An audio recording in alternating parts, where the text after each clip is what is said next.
Take me to the channel for the PCP. Listen to some voicemails for the Minecraft stream. I really want to have Radcon funded by you. We can be procrastinators. Hello, everybody, and welcome to another episode of the Pro Crastinators podcast. Procrastinators podcast. I'm back. I'm not dead. Tom's back. Tom will never die. Special guest, Tom Oliver. It was true what they said. They said you wouldn't die, and you didn't. I'm sorry if I got really loud right there. I'm fucking with my Audacity volume. So sorry. I don't know if that affects Discord, so I probably can't hear that at all. Yeah, you wouldn't hear that, but the audience will have to deal with it. Well, Eleazar, fix that. Eleazar, let him cope. let him cope and seethe. Let's wake up those headphone users. Let's give them something to think about. That I was momentarily loud. Yes, long time no see. You haven't been on. Well, it's got to be like a month now, right? At least. It's what been ridiculous. Have you possibly been doing that could be more important than our business here? On the Procrastinators podcast. Working on secret projects. Oh God, not you too. Dude, we all have secret projects. I saw your secret project. You saw my secret. It's pretty cool. It's not secret anymore, I guess. It's a project. It's just a project now. Now it's just a project. The mystique is gone, but the glory remains. Wait, I want to last week I had 5 people had beaten the demo. It was Crack, Munchie, Shinny, Sean, and Tayo, and one more shining god joined the ranks. For a total of 6 ascended beings, and his name was Robablo. Robablo has ascended 6 people. Notable failures to complete the game include Give and Take, the best guy ever, and the other, and they're in good company though. The other 7+ billion human beings. Yeah, I was going to say everybody else on the planet. All embarrassments. Embarrassments. Sad. They're just not willing to put the work in. They're just it's a test of patience, and they failed. Like any good RPG, it's all about the grind. And the first step on the grind is to go to patreon.com/Benson. Do you have the will? Do you have the sheer resolve to type the funny little numbers on the back of your mom's credit card? It demands a lot of you. It really is the Dark Souls of role-playing games. That's the first hurdle you got to get over. Only then can the challenge truly begin. Yeah, I mean, that sounds ridiculous, but when you think about it, every video game, the first step is to pay for it. So really, you're asking nothing more than any other video game developer would. I guess so. I mean, I only play free games a lot of the time. Or I guess that's not true anymore. You've been playing Noida for like about 600 year. hours. So, I've clocked about 600 hours in Noida now. It's insane. It's fucked up. It's horrible. I had the run the other day. I finally got to a state where I was immune to everything I needed to be immune to. And I got a glass cannon, which, among other things, just makes everything you do way more damage, and like all explosions have like 5 times their radius. And then I got nukes, and I had fire immunity and explosion immunity, so I was immune to my own nukes, and my nukes were 5 times as big. So I could literally just bomb an entire biome out of existence with a single nuke. I crashed the game because I nuked the vault so hard that all the dead enemies that died to a single nuke blast just rained gold down on me, and there was so much gold raining down on me that it crashed the game. Is that what it feels like to have bought Dogecoin at a fraction of a penny? Yeah. And when it not peaked anymore. at 71 cents a few days ago? Not anymore. Everyone was waiting for Elon to fucking bring the second coming of Doge, but it tanked like 40%. Elon was too cringe. Elon was too cringe on SNL, and it tanked Dogecoin. I mean, did anybody expect? I mean, no one expected him to be cool, did they?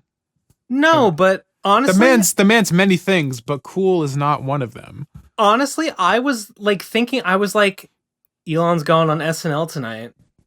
There will never be a more like mainstream moment for Dogecoin to be mentioned. I thought to myself, I probably should just buy Dogecoin because he's gonna mention Dogecoins on SNL and line go up. Line will go up. I'm shooting myself in the foot by not buying Dogecoin, but I didn't do it, and I was totally wrong. Line went down. I was expecting it to go up too, but I mean, you would think so because every time he mentions it, it goes up. Well, you know, I guess when you put on a Wario suit, you kind of just lose all that goodwill. I don't understand. I don't understand. It was so, the pattern was so clear. Well, I don't get it. But it's recovered a little bit, I think. But and then I saw people angry on Twitter because just like with GME, not Coinbase, Robinhood was not letting them cash their Dogecoin out as it was falling. Like, what the fuck? Why can't I cash my Dogecoin out? That's why it wasn't updating, because I was looking at it last night.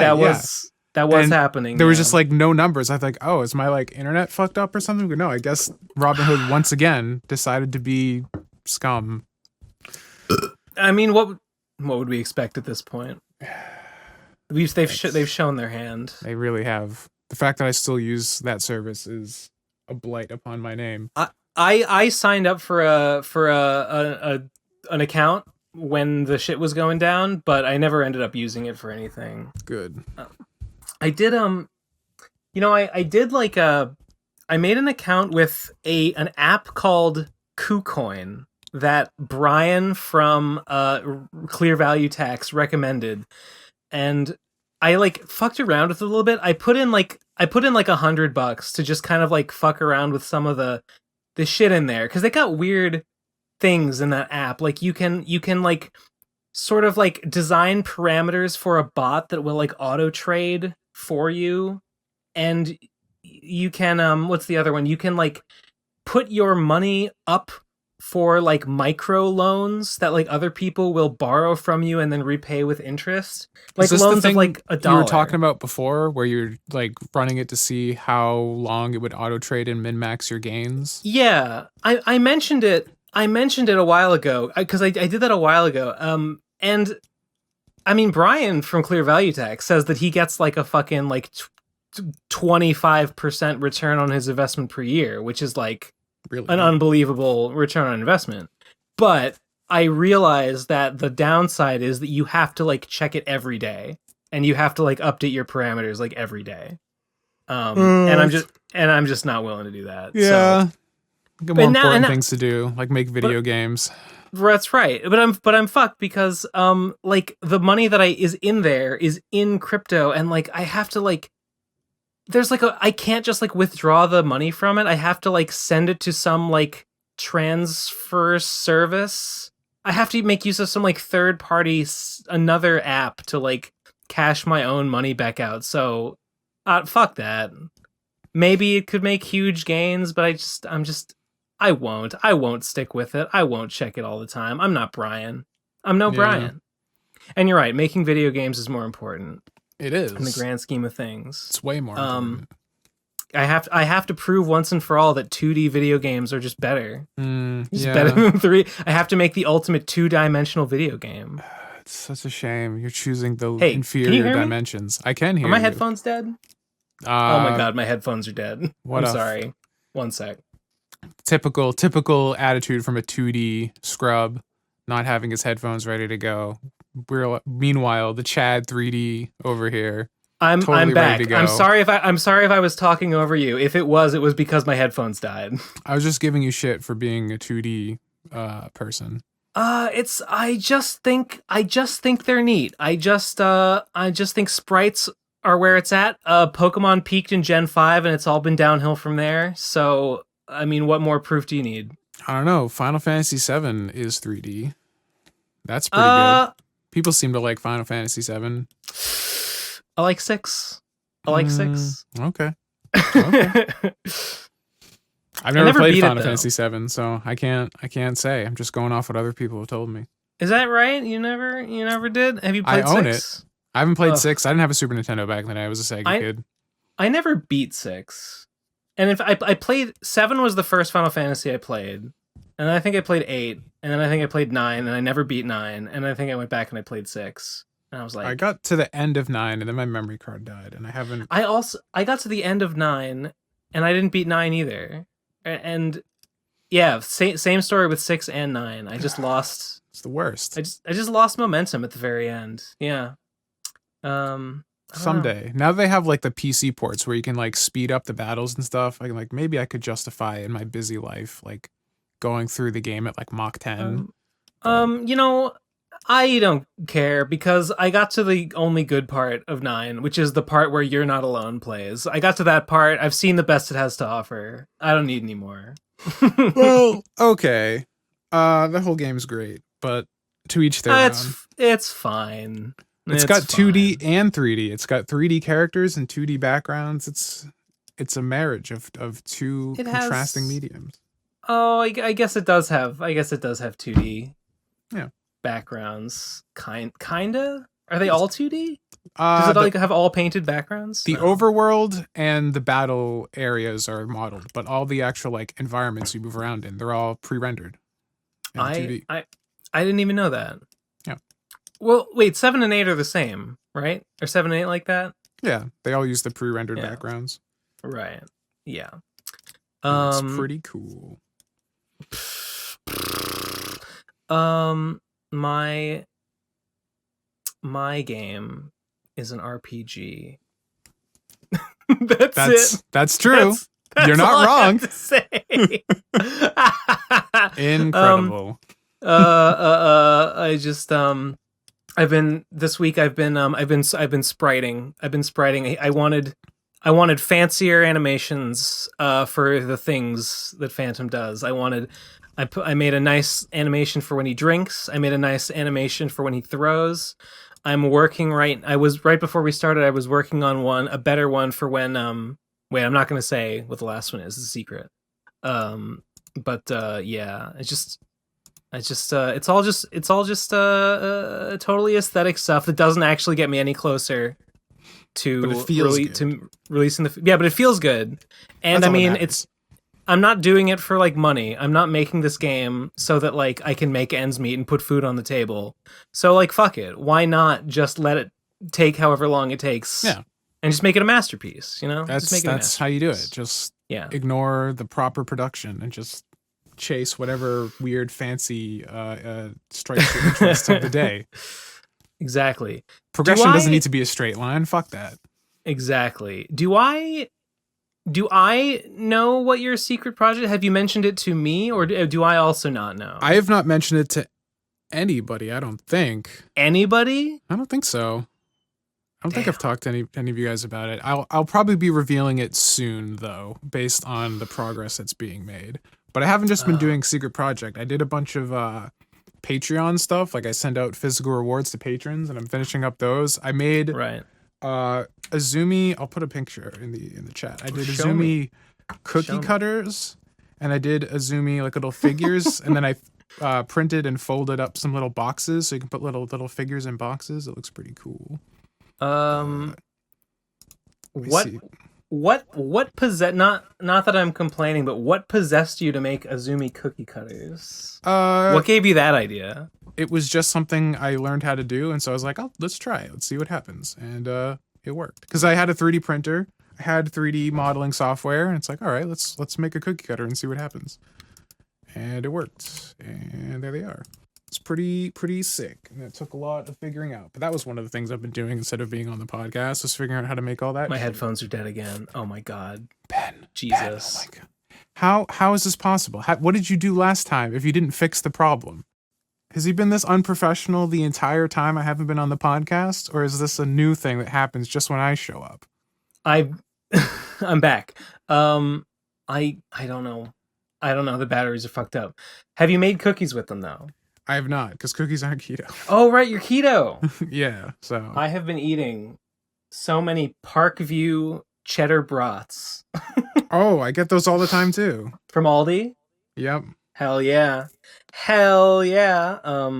They finally restocked the keto bread at my local Aldi. I've It's never a seen that at mine, miracle. which really sucks. But They don't stock it there. no, so I just Ugh. do make lettuce wraps. It's fine. Honestly, I need to eat more greens. I need to eat more vegetables. The only vegetables I eat these days are like sometimes I'll put a slice of tomato on like a BLT or something. It's not enough. It's not enough. No, you gotta. I don't have enough vegetables either, but whatever. It's so much easier and cheaper to just get a cheddar fucking thing Just and get a cheddar brat. yeah, just put it in the fucking microwave or whatever and be like, all right, whatever, fuck it. Or just And you eat just it go cold and about your slimy day. out of the fridge, whatever. That's Nobody's true. They're looking. pre-cooked. It's Yeah, they're fine. I do that pre-cooked. sometimes. Sometimes I'll get like the ballpark franks they have there and just be like, I don't need to fucking nougat and just like whatever. I got work to do.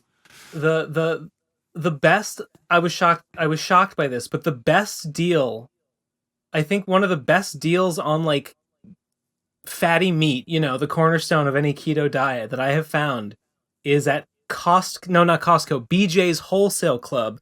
They sell like boxes of like 6 packs of like 5 hot dogs. So it's like 30 hot dogs in a box. They're Oscar Okay. Mayer, which you'd think that like name brand wouldn't be as cheap, but BJ's Wholesale Club, these boxes of hot dogs, they're really cheap. They're really cheap.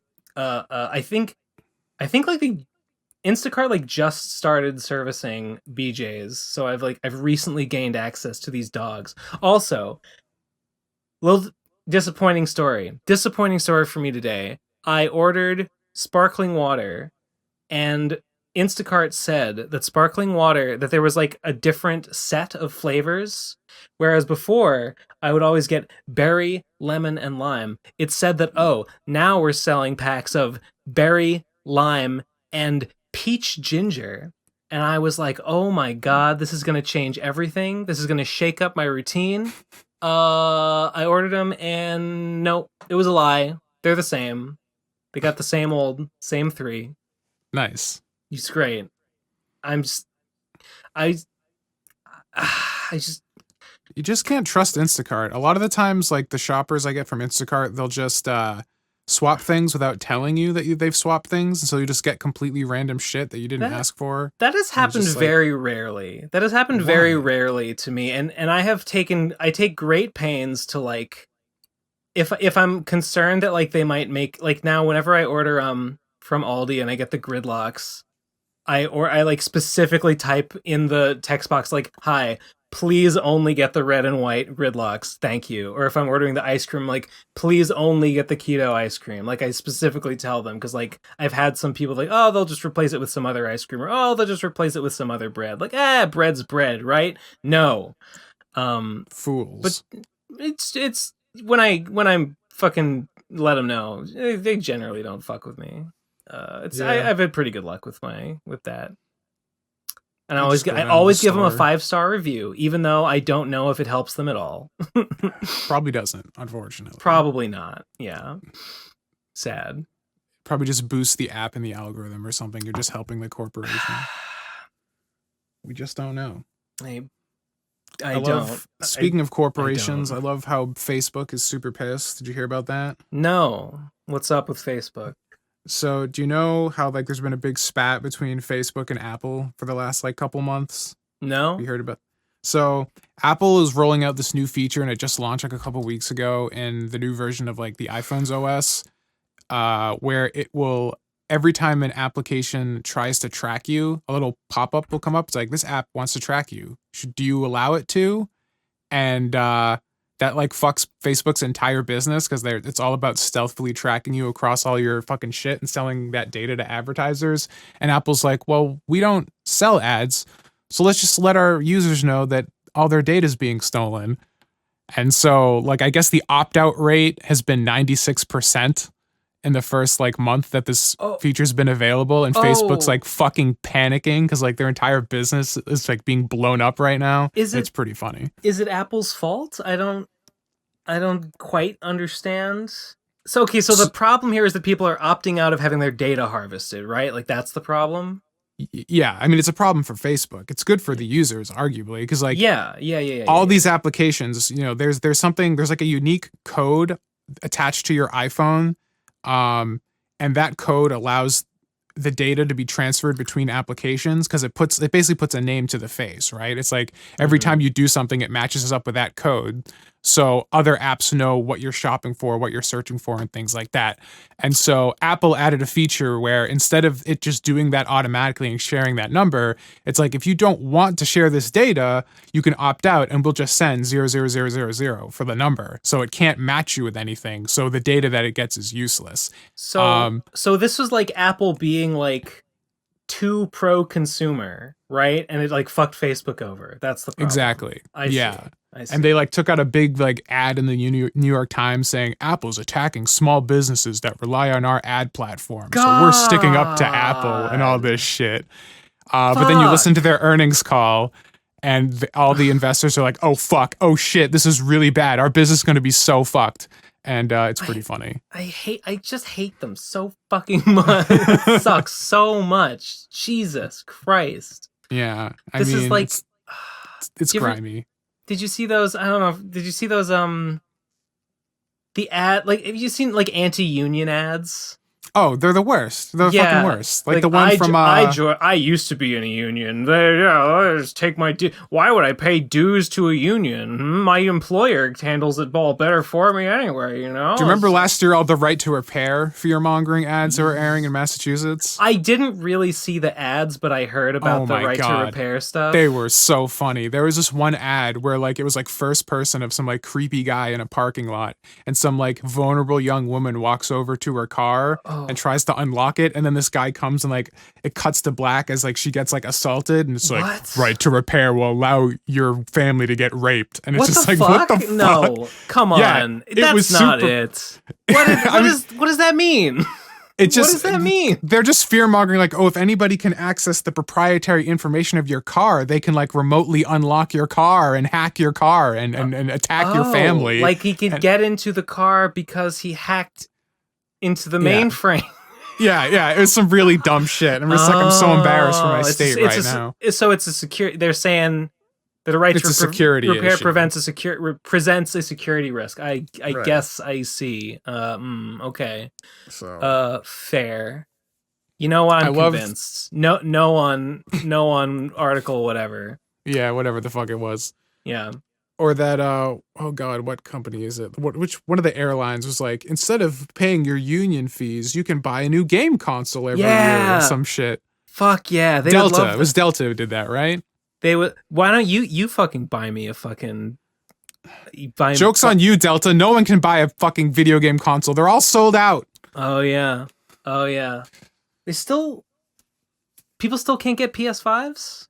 The silicon shortage is probably going to be going all the way to the end of next year at the rate things are going. Jesus. Like $300 graphics cards right now are being resold for almost $1,500. That just because they're impossible to find. That is fucked up.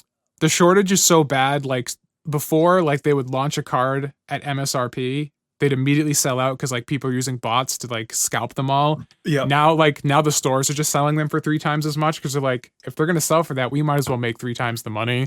And it's just like it just doesn't. You can't get cards for normal prices anymore. And there's like, it's all the manufacturing's done in Taiwan, and Taiwan's facing a huge drought right now. And one of the most important things you need to manufacture silicon is like fresh water. So it's just gonna get worse. It's so fucking bad. Yeah, it's a nightmare. Fuck. Well, I hope nothing happens to my fucking computer then.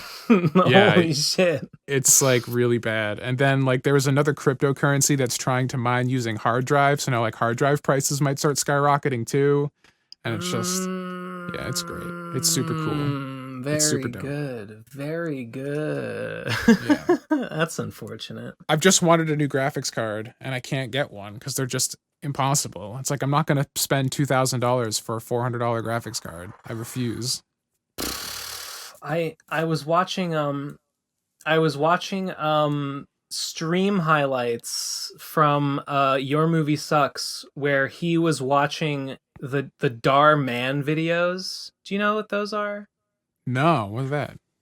I mention it just because there was one video. It was about like Christmas where like a girl wants to be a girl gamer but her mom doesn't think girls can play video games. She's But right. her brother gets a PS5 for Christmas, and she's not allowed to play it Oh my god. because girls can't play video game. The Dhar Man. Is this a new thing then? If it's a PS5, well, the video is new. I mean, it's okay. This is a huge channel. It's got like 7 million subscribers, and it gets like tens of millions of views. Okay, I hadn't really heard about it, but like I've seen things like it before. Dhar Man is basically a guy who runs a channel where the thumbnail and the title will be like something like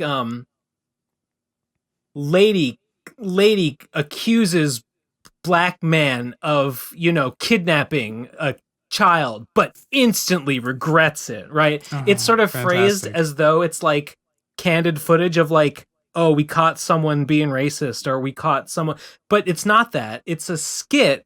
It's like an overly dramatic, like sort of tear-jerking skit that like where like someone is mean to someone or bullies someone or is racist or bigoted or something, and then they are made the fool and they learn a valuable lesson.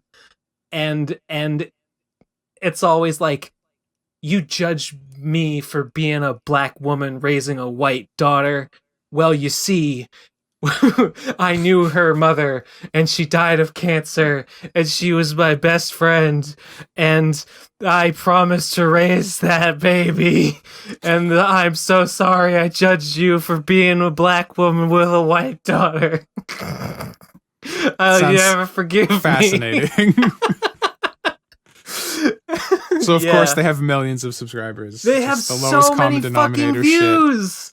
They get so many fucking views. And it's like, what are we doing, Ben? Why are we doing this? We're doing an hour-long podcast every week, trying to make art with integrity when all we need to do is just Eleazar, what I want you to do, I want you to make the thumbnail. Go to the Dhar Man YouTube channel and see his thumbnails, and just make the thumbnail for this episode look like that. Big text on the left and a face on the right. And title this one I don't know, podcasters, I don't know, make a new episode but instantly regret it. That's just every week. What are you talking about? Yeah, but we got to make it the title, and it's got to be in all caps. And yeah, we're going corporate. We got to appeal to lowest common denominator. It's the only market that's left. It's the only market that pays. Got to get those 15-year-olds to click on our links constantly. And it's like, every episode he ends with like, share this video around. If you like this message, share this video around, because we're not just telling stories, we're changing lives, right? Oh, the message is like, the message is like, this is a video about how racism is bad. If you think racism is bad, you'll share this video. Left unsaid is, and if you don't share this video, then what does You're that a say? fucking what bigot. Does that say about you? Oh, Jesus Christ. Oh, there's one that's like pro cop. People in my Discord were showing me these this morning. There's one that's pro cop, and it's like the lady is like, fire all cops are bad, and then she gets mugged and she's like, oh, help, police, and the cop is like, you're anytime, ma'am. You see, everyone judges me for being a cop. Everyone thinks that I'm bad and I'm racist, but actually I'm just trying to put food on the table for my black wife and our mixed race daughter. And so you see, before you hate me, get to know me before you judge me. And it's treated exact same. Being a cop, it's just the same. It's just the same as being a put upon black mom raising a white daughter and nobody understands you. It's the same goddamn thing every goddamn time. It's tragic. Oh my god. Art. Pure art over there. It's hideous. It's a hideous abomination of a channel. It's a nightmare. And of course YouTube rewards it. I don't know. Droves. I guess it's kids. That just, I don't know, want to be preached to or something. It's the calls to action, dude. I was thinking about this because I was like, it's the clickable thumbnail, it's the clickbait title, and it's the calls to act, the irresistible calls to action. I was thinking about, like, because I remember Red Letter Media hit 1 million subscribers. Like, I think last year they finally hit 1 million subscribers, despite being around for like a decade. And Yeah. I think it might have been on the podcast we were asking the question, like, why is Red Letter Media like so like prevalent in popular culture, but like didn't have nearly as much subscribers as they should, considering how long they've been active? And it's because they have no calls to action. Like, people are just that fucking brain dead that they would need to have to like end every video, like, comment, subscribe, and they don't. And that's probably why they've only grown like a tenth of what they probably should be, considering their otherwise cultural impact. Maybe. Like, Maybe. I think people, you know what? Because like, I think about putting calls to action in my content, but I'm just like, nobody needs that. And I'm like, no, the brain dead masses need to be told what to do. I'm not above a call to action. I know it works. Well, that's the whole thing. Like, I'm not saying that I'm above it. I just feel like, no, like I didn't mean to imply that, but my natural like gut reaction is like, it's not necessary, but it really is. It really is. I mean, you know, people like the Red Letter Media guys because they come off as pretty genuine. And part of that is that they don't do a lot of calls to action. They don't do a lot of like YouTube-y like, comment, subscribe stuff. They can't, because as soon as they do, it's like, don't you guys do the nerd crew? Like, don't you think this is blurring the lines a little bit? Like, they've kind of locked themselves into not being able to. I mean, they obviously they don't need to because they're still really successful. But it's just like they're just such a good case study for like, despite making great content consistently for a long time, like really having a large like impact on just like the kind of like internet culture at large, their subscriber count really doesn't reflect it because they're not jingling the keys in front of people. I mean, is their content like, I know to you and I, maybe like Red Letter Media seems like very digestible, like appeals to everyone content, but is it though? Like, is film, even like humorous film criticism, is film criticism like the kind of thing that, like, you know, is it universal in the same way that like a melodramatic skit about how racism makes people feel bad is you're not gonna universal? get to fucking whatever that channel is called, Darman. Darman, you know, you're not going to get Darman J Station numbers off of Plinkett reviews, but it just seems like they're still underrepresented. Like, I think they probably could have like 2 or 3 million subs if they actually like promoted themselves. Maybe. The struggle is real. The struggle. This week, I know time's been going faster and faster. But this week in particular, like, I feel like we just did the last one. I've been working on the game like the whole week, and I feel like I didn't get anything done. I feel like all I did was I got some sprites done and I put in some animations, and I'm like, did that really take me a whole week to do? Ass fucking time. I've been doing animation stuff for the last like couple weeks, and it just takes forever because like you just have to like stare at the frames and be like, do I tweak this? Do I tweak that? And it's a lot of like monotonous, just like tweaks and shit. It's pretty fun. I like it a lot because I get lots of little like I get lots of making this game. I do find some things are very difficult, but other things are simple and give me lots of opportunity for like small moments of success that I can enjoy.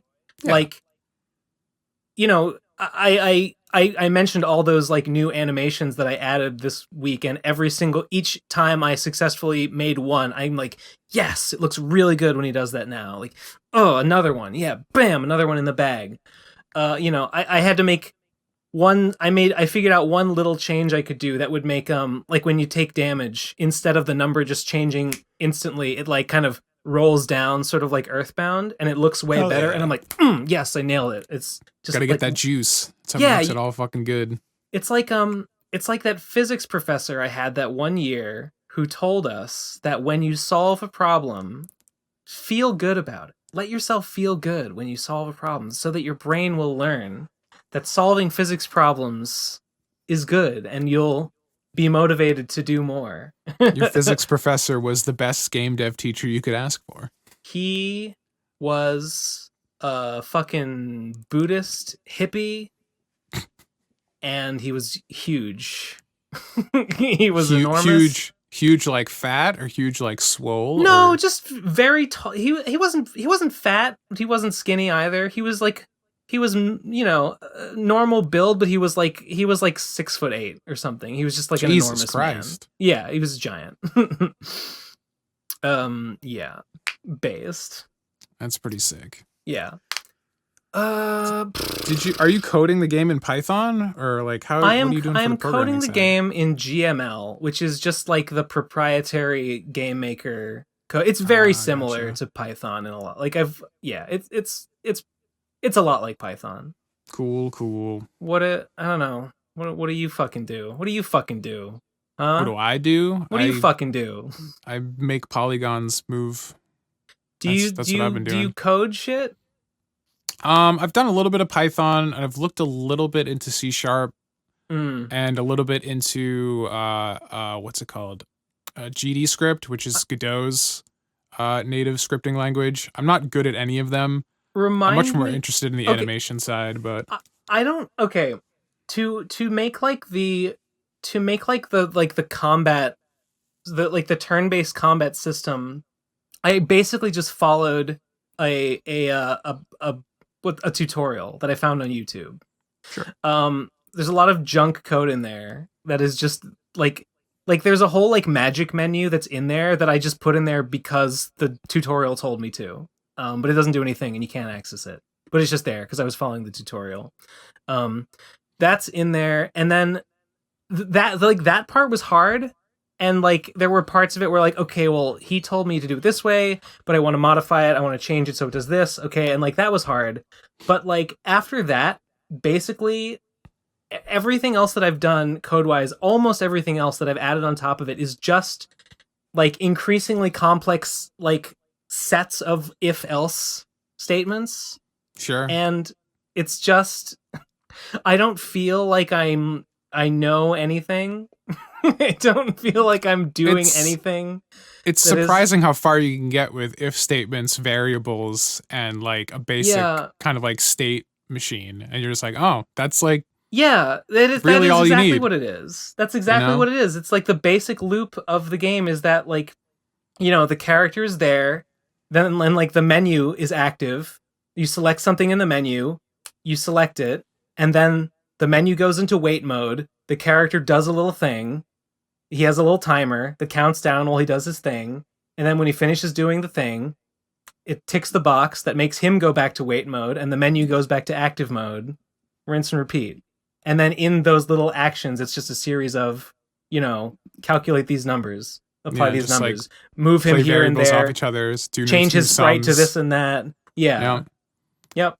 It's amazing how much of video games is just if-else statements. Yeah, I used a list. I used a list function because the tutorial told me to. So I used one list, and everything else is just like, if this statement is true, then do this when you hit the space bar.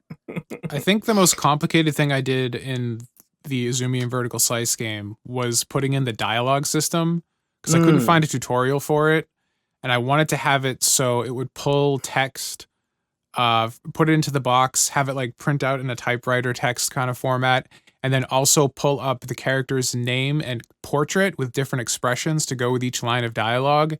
So I ended up using like a 3D array. And it was really weird because like I put all the... A 3D array? Yeah, it's like... So as in like dimension, like axis 1 is like what character, axis 2 is like what expression, and like what axis 3 is, I don't know it what was the like third one would be. It was like X and Y, and then the Z was just that like each Z was a different array, so it was like arrays nested inside arrays.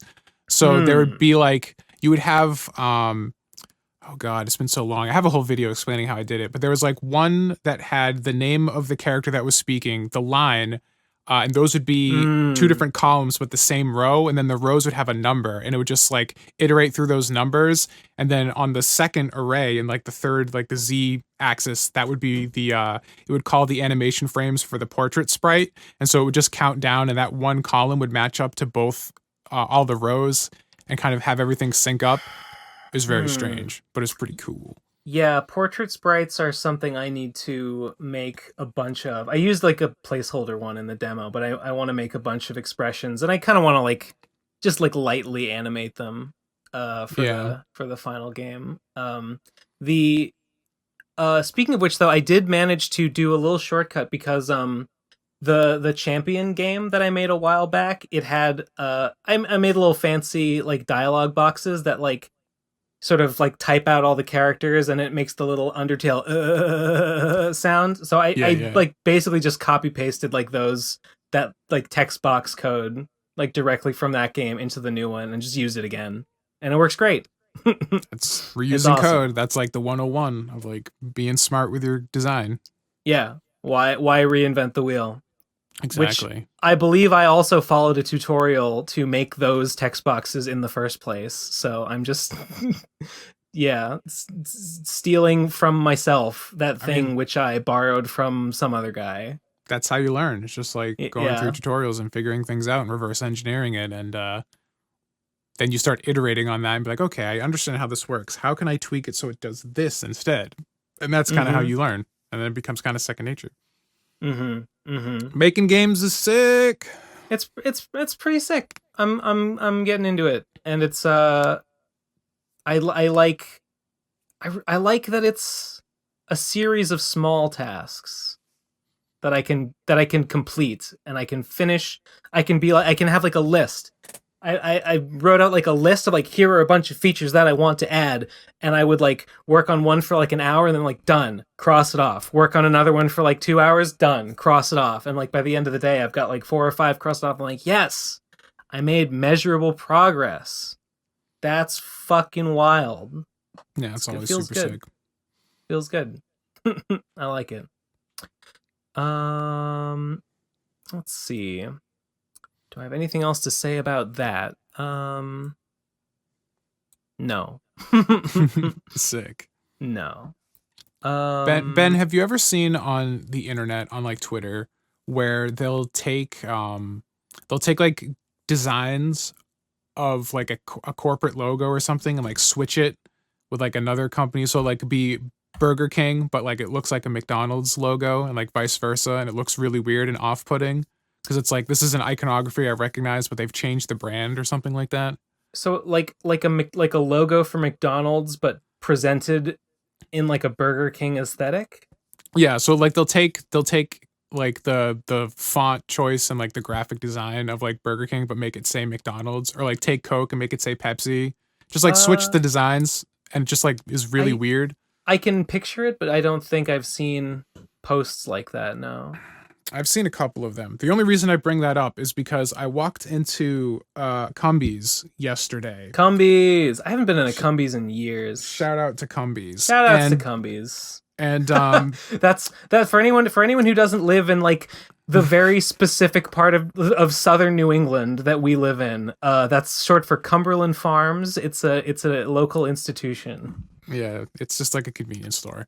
So Yeah. I walked in the old Cumbies, and they had sitting in the cooler when I went to go get my Red Bull, they had Monster, like Monster's like the sugar-free Monster, but it Yeah. was in a 12-ounce can like Red Bull. They have a new size, and I have the 12-ounce They cans. have a small size? Oh, They have a small size now. why would you It want that? Why would you it want less of it? it confused me to no end because it was like one of those tweets where it's like it's Red Bull, it's a Red Bull can, but it has Monster in it, and it looked like a Photoshop. It didn't look like it was a real thing, and I was very confused. I was taken aback.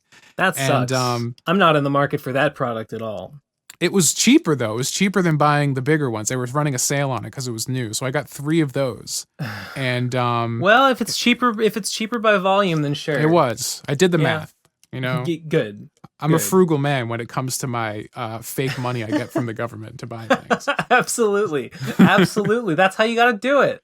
Yeah, well, my fake money's been biting me in the ass, as you heard. But Yes. oh God, we didn't talk about that. There's nobody knows what I'm referring to. Do you, I mean, we give it like came up on the stream, and I said like we shouldn't go into detail about it if you weren't there, but if you want to complain about it, like I would. I don't even know how to complain about it. It's just ridiculous that like, Yeah. because like I've been collecting pandemic unemployment because Right. why wouldn't you? Right. Um, and everything seemed to be going fine. I re-upped the, because you have to like recertify, you know, every year or whatever, because I did my taxes, and I got a notification saying like, yeah, you're re-upped for it. And then uh like last week I got another message saying, actually, we changed our minds. You're not eligible for any payments since January. You now owe us $10,000. And I was like, oh no. Did they ask you for like oh god, what is it, like a document discovery, like you had to like resubmit Yeah. your They yeah, did. okay. They sent me that the day after they said I qualified, and I just didn't see it. But here's the thing: on May 4th is when they were like, "Actually, you no longer qualify. We're taking all your money back retroactively." But the notice that they sent me for the certification says you have until July or June 21st to recertify, and like go into your account to this link to recertify. And there's just, you go to the link and there's just nothing. when when I when I got unemployment like years ago, like when I this was after I got laid off from a job, and I was just like collecting unemployment insurance, like, you know, from the employer basically. uh I got like, they ended up like overpaying me, but like only by like $200 or something. And I think, I don't know, yeah, I think I just like appealed it and they like waived it. um I'm like shocked that they can just say like, hey, we overpaid you, we decided that we didn't want to give you that like thousands of dollars, Right? give it back. It's I super fucked. I'm shocked that that's something that they can do. and I will do.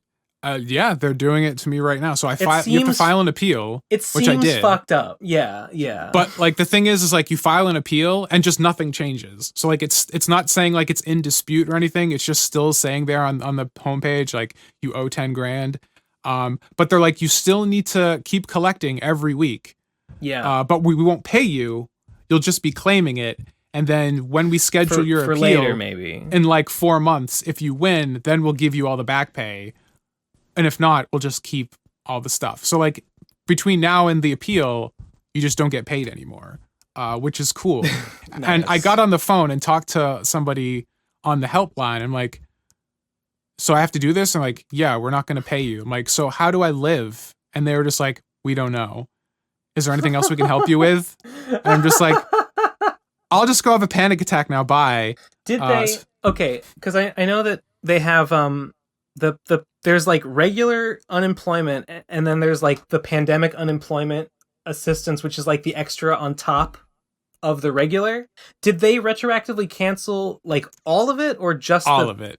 All of it. Both of it's parts gone. But here's the funny thing. It says on, because you know, you go on the website, you know how like there's a side, there's like one column that says like what you qualify for every week, and then the main column is like, you know, fill out your claim here or whatever. It says like all the ones that are pending or whatnot. Yeah. On that column, it's like you owe 10 grand. On the other column, it's like you still qualify. You have 44 weeks remaining. Here's what you get every week. I'm just like, you guys are sending me mixed messages right now. I'm very confused. Oh my god. So, oh my god. Yeah, I told my dad about it because like he loves dunking on the state, and I'm like, look what the state did now, and he's like, oh, I know a lawyer. Talk to my lawyer friend. So now I'm gonna go talk to a lawyer tomorrow and see if good. That's what you should be doing. Take some fucking legal action. Yeah. I almost don't want to step too much into the muck because I feel like at some point someone might be like, so you just sit at home on the internet and you've been collecting unemployment? Like, do you really not need it? And like, I could make my case that like, well, I can't go to conventions. Nobody needs a bunch of people anything. are fucking bleeding. Like every month I lose like 3 or 4 patrons a month because they don't have any money. And like my whole, like, if you lose your job, the first thing you're going to do is stop paying your artists on Patreon, you know? So like, I don't know. Unless they all get unemployment too, and then they can put their unemployment money towards. Then all the fun bucks go kind of just all over the place. I see. I mean, why not? I mean, why not? It's as good as any. It's all fake anyway. Money. It is all fake. It is all fake. Speaking of fake money, I saw an article saying that if you had taken all your stimulus checks and invested them in Dogecoin, you would have made $450,000 in gains. And that hurt my soul. Wait, no, 400 and That's not true. That can't If be you right. no, because like the last check was like what, like 2 months ago, right? Like when they put it out in like Yeah. February. In February, it was still only at like 10 cents at the most. So like In Dogecoin. Oh yeah, you know yeah. what? Oh yeah, like the first one. So if God, you had put all the fir- that 1400, that you would first have like over, like 15K just from that. And then if you had yeah the first two was when if it was you under a penny, so if you you would have hadn't been fucking you would loaded. have like times 50. You would have like Yeah, 50 times easy.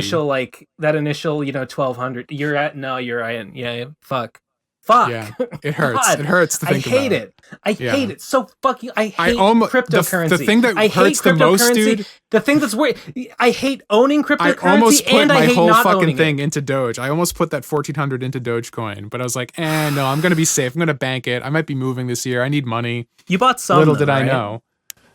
Oh yeah, I still have a little over 3,000 Dogecoin. So it's like about $1,800 right now. And I only spent 125 on it.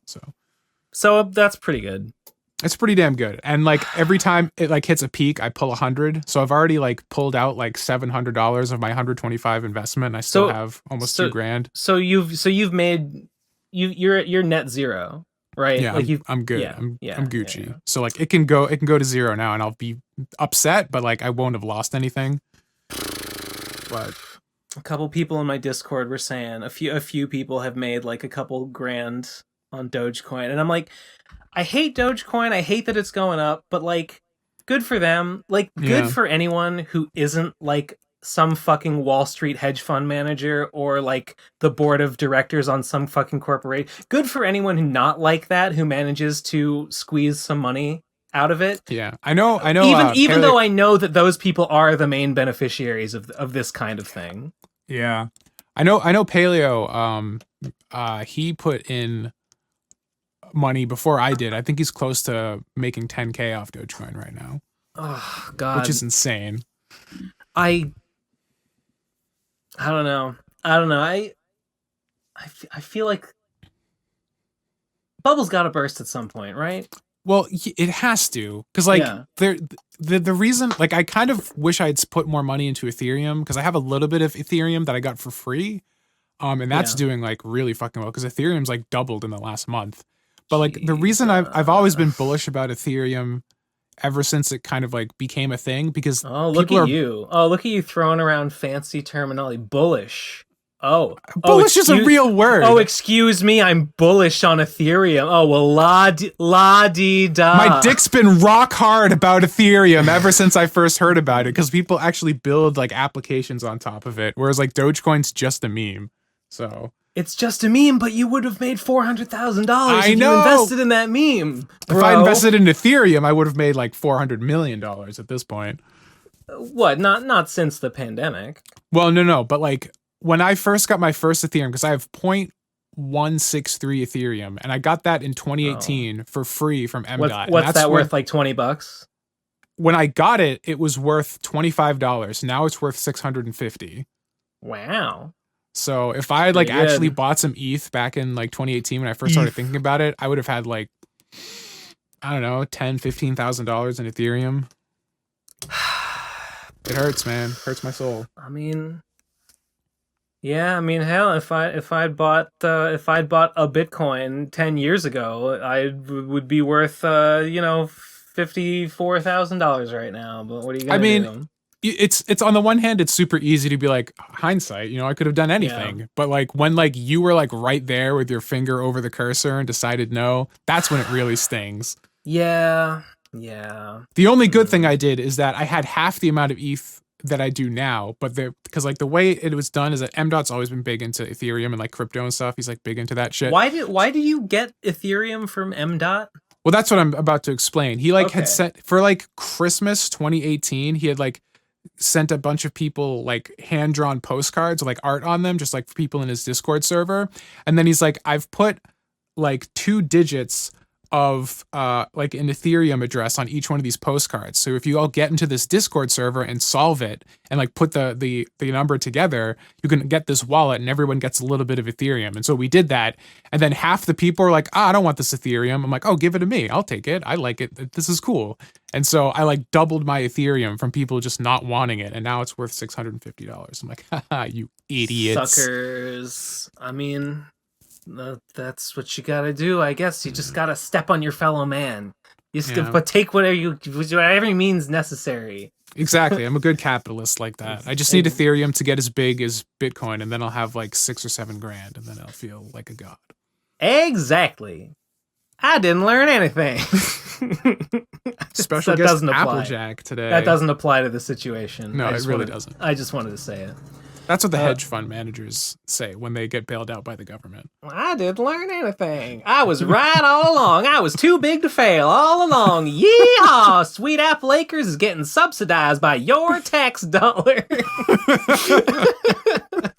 Where do you think they took that fucking farm from? It's an apartheid state. Ponyville is an apartheid state. They took it from the native, I don't know, Wendigos or whatever, the native fucking goblins or whatever that used to live there before. Built on zebra labor. It's disgusting. Yeah. It is though. Sad but true. They had to clear out the Everfree Forest. It used to be a thriving, we turn our nose up. We say that the Everfree Forest is so savage and untamed, but the zebras had a thriving society in there before we clear cut it all to build Sweet Apple Acres. It was worth it. That sweet, delicious cider was worth it. Worth every drop of zebra blood spilled in the struggle. Remember how Rainbow Dash was a drunkard? Yeah. That was pretty good. Yeah. That was pretty good. What a great show. 10 out of 10. 10 out of 10. They're still... Dr. Wolf, man. Dr. Wolf is still uploading videos. What a legend. He's actually, I just happened to look the other day because someone posted in my Discord, someone posted Little Shy. You remember Little Shy? That's a name that I Little remember. Shy if I am. Yes. He's still posting. He's still getting in the mid 10Ks views. And Dr. Wolf also still getting in the 10Ks of views. Lately he's been posting a lot of speculations on the trailers for the new movie and the new show and stuff. Yeah, I was about to say they're all biding their time till Gen 5 when they all resurge. Yeah, and people are still watching. I mean, good for them, I guess. Cool. I don't know. Good on you. You got your thing and it's working. You got your thing and it's working for you. Yeah.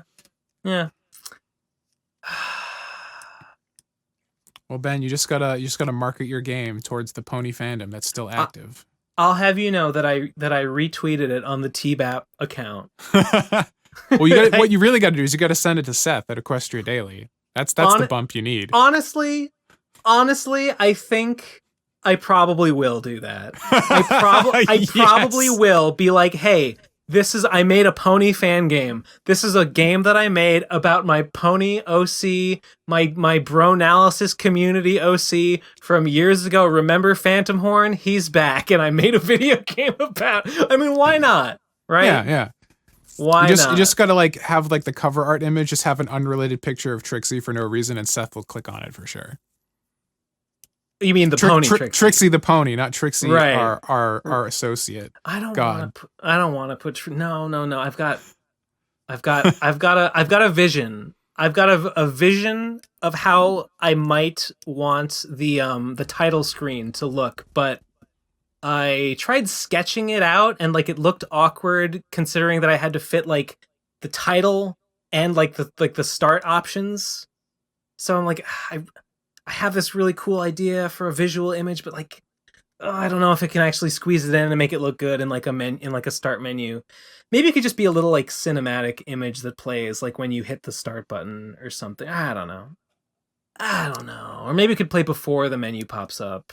Just gotta start doing some thumbnails, put some animatics together, see how it flows before you commit to the bit. Yeah, just spend a whole month just designing the animation for the title screen before I actually get back to making the game itself. Yeah, whatever. Fuck it. Take as long as it needs. Why not? Why not just make it a masterpiece? Yeah, I mean, what's the point of doing something half-assed? You got a whole You're right. asset. It's true. It's true. God, like the whole point, not the whole point, but like a big part of like my idea for this game is like this is going to be, it's fairly simple. It's pretty limited in scope. It's just like there's no walk around sections. All it is just a series of menu driven JRPG battles. And it's like just keep the possibility space low. Just keep the amount of things you can do fairly limited. Right. Limit the possibility space, limit the amount of work you have to do. And like that's true. I did that and it's true. It is limited compared to what it could be, compared to what I'm sure a lot of other games are, but it's still taken me months. It's still taken me months, even you're just to solo deving a game. Like it's super fucking hard. Like you're doing the right move by keeping it like you're not over scoping, which is like the death of every indie game. No, I mean, I do keep thinking of things to add, but it's not like big things. It's just little things like, haha, what if I made him burp? What if I made him burp when he drinks the soda? The best thing to do is like to come up with like a minimum viable product, like just like this are the bare line things it needs to launch, and then you can just do post-launch updates and just that'll be a way to keep interest in the game going. That's kind of what the demo was. Like I released the demo at the point that I was like, this is the minimum point where I can say I have a game, you can play it. It doesn't have all the stuff that I want in it because it exists as a vehicle for the story, and like a lot of the story elements are hard, and I have only just barely started to like add those in, and those are going to be kind of a hassle. But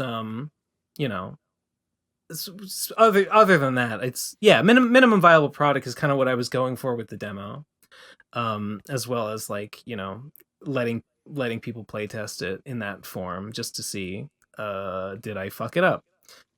And oh fuck, where was I? What was I complaining about? Making games is too hard. It is pretty hard. It's too hard.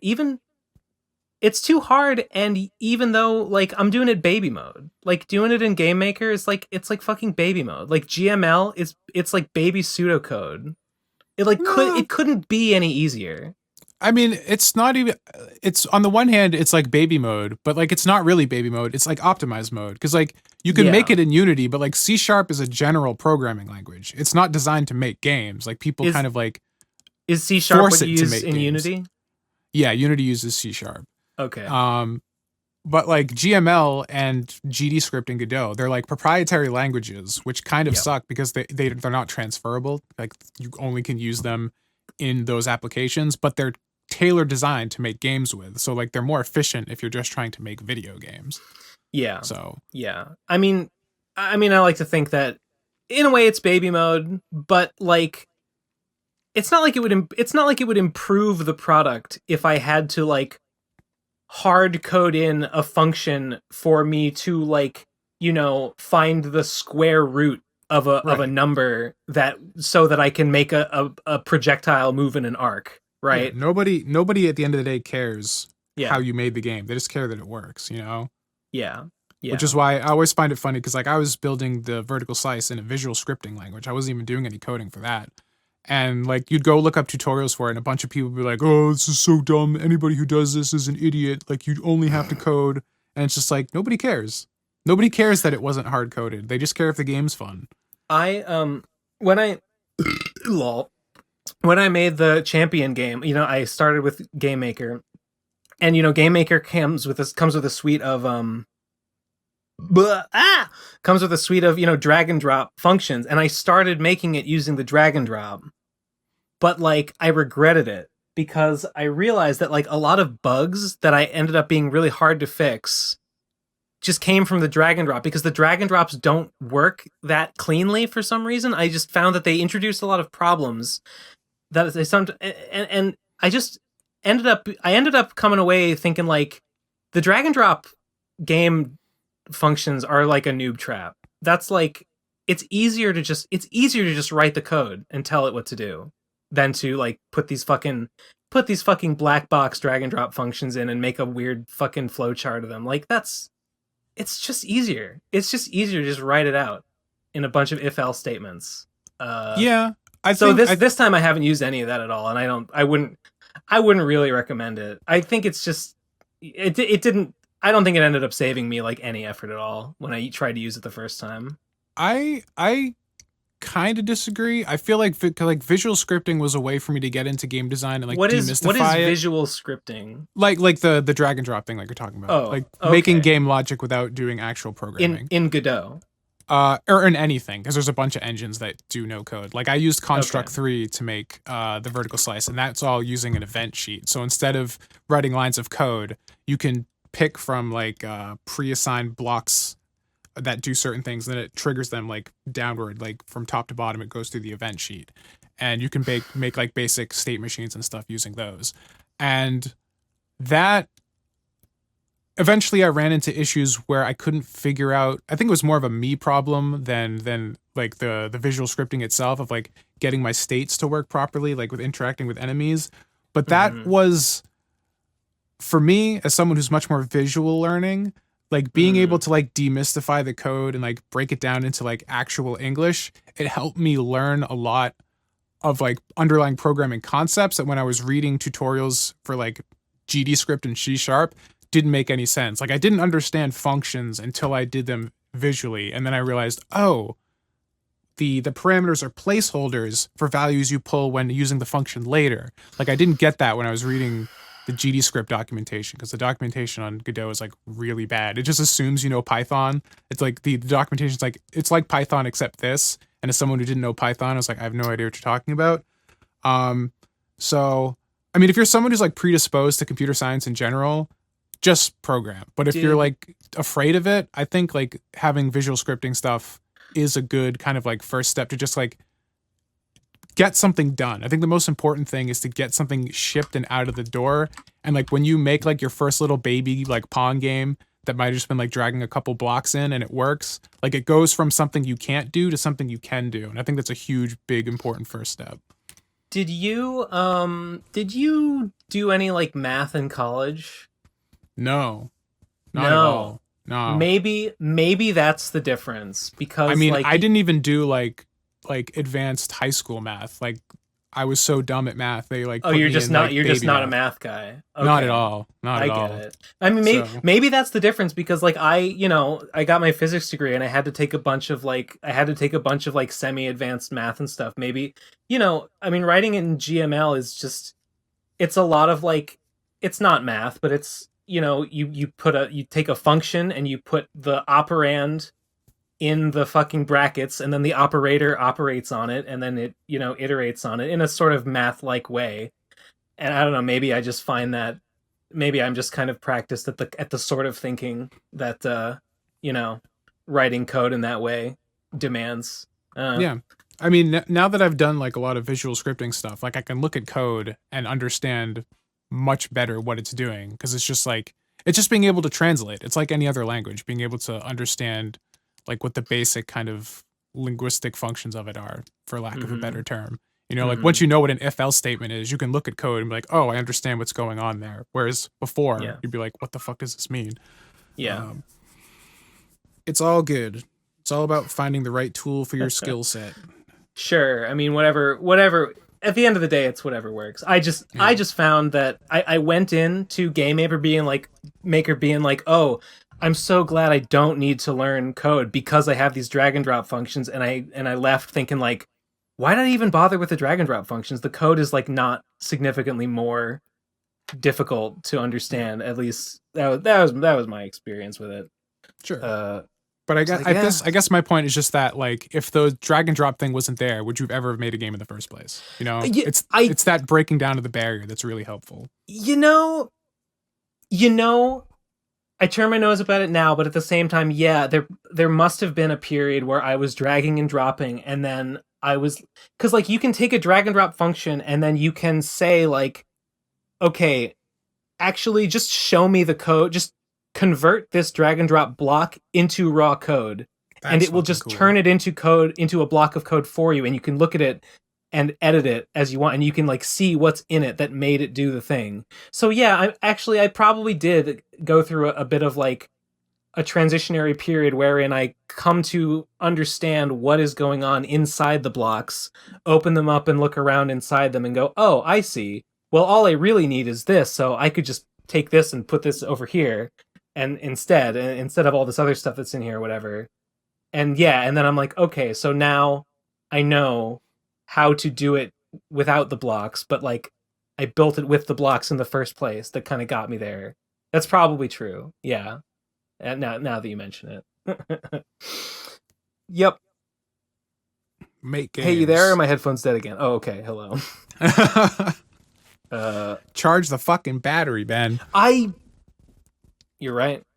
You're absolutely right. Or just use wired headphones. You're on your desktop. What do you need wireless for? My wireless are my best ones. They don't have like a aux port you can just plug a cable into? They not like a signal cable. They have a plug that they can charge with. Oof. No, they don't have a signal cable. Brutal.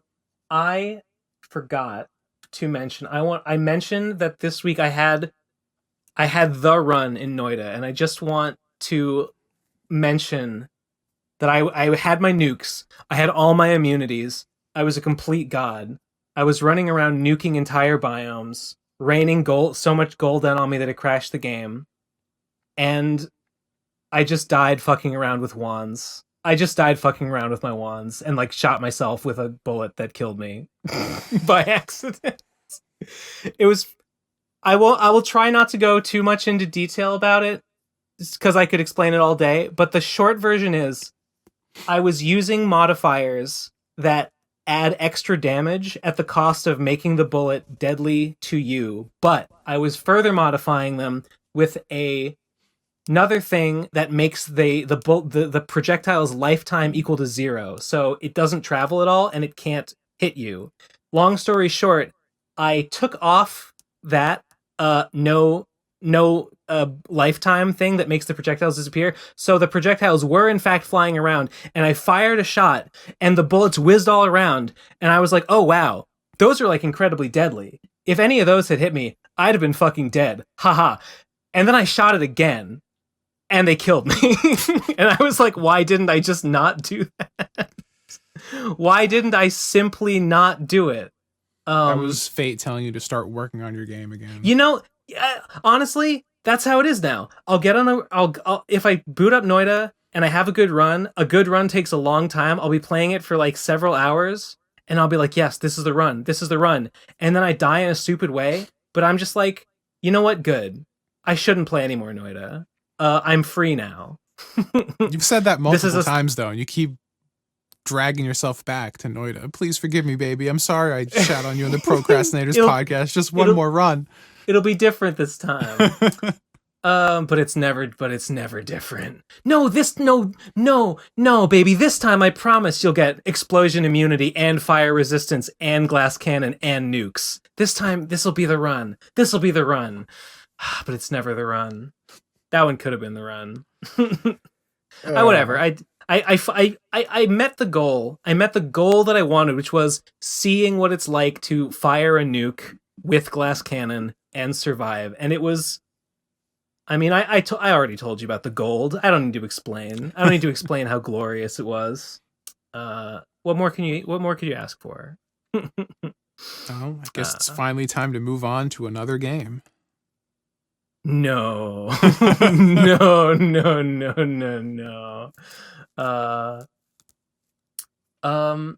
You know, it's a little, the thing about Noida is that like as a run goes on, I always eventually find myself gravitating towards the same kind of build, in the same way that like all life forms will eventually evolve to resemble a crab. Every Noida game eventually evolves so that I have my main damage wand, which shoots one bullet, which then explodes into lots of tiny bullets that have huge damage modifiers on. That's my damage dealer. And then I have a teleport wand that shoots little short teleport bolts that go boop, boop, boop, boop, boop, so I can go really fast across the map. And then I have a third one that shoots a bunch of black holes infinitely that can dig me through any terrain I want to go. And then the third one is just whatever else I fucking feel like carrying, because it's just those three. Those are the three things. Huge damage, teleport really fast, dig through anything with infinite black holes. And that's all you need.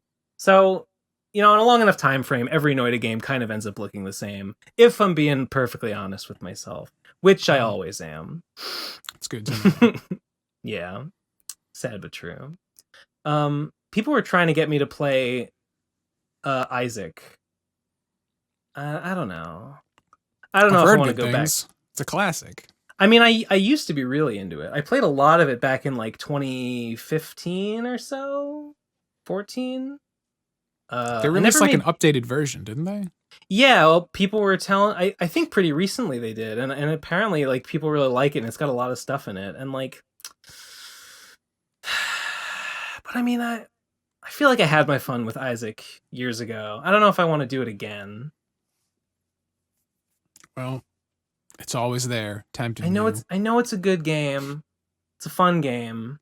I like it. But do I need it though? What will it do for me? No one needs video games. Nobody needs video games. Except for our video games. Those ones you need. Pre-order now. People need Phantom's Revenge, yes. The Brony community needs the shot in the arm that will be Phantom's Revenge. Just in time for Gen 5. We're gonna split the fandom between Gen 5 and Phantom's Revenge. The two camps. It would be really funny to like Phantom's Revenge comes out. It's a huge hit. It shatters the glass ceiling. It transcends the boundaries between YouTube and My Little Pony and whatever the fuck else. It's like it's a smash hit. It makes me $1 million, and then I'm like, damn, gotta make a sequel. So I just take the engine and I just kind of build a sequel that's like the same game, but I don't know. I'll just set it in the world of Gen 5. I'll just have Phantom killing a bunch of like the Gen 5 ponies or something. Seems that'd like a good funny. idea. Can you imagine that actually happens, and then the Procrastinators podcast comment section just full of bronies, and like we come full circle? Could you? We have to go back. We've been saying it for years. We have to. This is it. This is our ticket. Our ticket back into the limelight. If G5 does well, will BronyCon return? Will we have to go to BronyCon again? God, I wonder. Right? Somebody must own the rights to the name BronyCon, right? Like somebody would have to, either the owner of that IP. Do you think someone owns that name? They have to, right? There's no way they just let that lapse. Because if not, RadCon 6 BronyCon is happening. Well, I don't know. Do you think maybe it's too generic a name to be copyrighted? I don't know. If nobody owns that name, I would say that like probably a Gen 5 will see a return of BronyCon. If it is like a trademark name, then I still think it's pretty likely it will return in spirit, if nothing else. There will be another big convention. I would think that at that point, whoever owns the copyright could just sell it to somebody who wants to do another one. That would be a good move. I don't see why you wouldn't do that. But yeah, even if it's called something else, honestly, yeah, I bet it will. Because it's looking at Little Shy FIM and Dr. Wolf, like the audience is still there. I'm sure it's not what it was at the height of the Brony craze, but there's still an audience for My Little Pony content. Look, and Ben, a lot of it is the old audience. We need to get in on the ground floor if Gen 5 starts doing well. We don't have to change anything. We just have to have every week we're talking about the new episode, and the PCP becomes the pony consuming podcast. And we just kind of just don't even mention anything. It just kind of happens. God, you know what? I'm fucking ready. I'm fucking ready to just be a fucking pony tuber again. Just take me back. Just take me back to the simpler time. I'm not kidding. You laugh, but I'm totally serious. It was better times. It was fun. There are times when I do miss it. It was all fun and games back then. I didn't get my closure. I didn't even get to go to the last BronyCon. It's a hole in my heart that will never heal. Why didn't you go to the last because you were sick, or you were not sick. You had mobility issues. Yeah, I was still waiting to get my surgery back then. Right. No pun intended. Yeah. No, you know what? I think there will be another BronyCon. I think there. I'll be curious if it's like half the size of the old ones, or if it's like really small, like not even like enough to be in like a con. Or I mean, or maybe it would just be. I guess the alternative is that it just becomes subsumed by furry conventions. Yeah, maybe. I guess. It But like, might there's just still it might there's just still pony become a events facet going of on. furry. The fandom's still alive. There are people who like I still follow some pony artists, and they're making their shit. Yeah, but I mean, so- I don't know. I guess I could just see like if it doesn't, unless there's like a real resurgence of the brony culture, like it depends on how well Gen 5 does, I guess. Like if unless it's like there's a real big deal, then yeah. If it's but not if a big not, deal, I feel like the natural thing for bronies is just to become a subset of furries. yeah, become the diet Um, furries they were always accused of being. Yeah, exactly. Exactly. I didn't learn anything. uh, oh, I got to I have something funny happened. So, have you heard me talk about the Kato anthology I've seen it mentioned, but I don't know anything about it.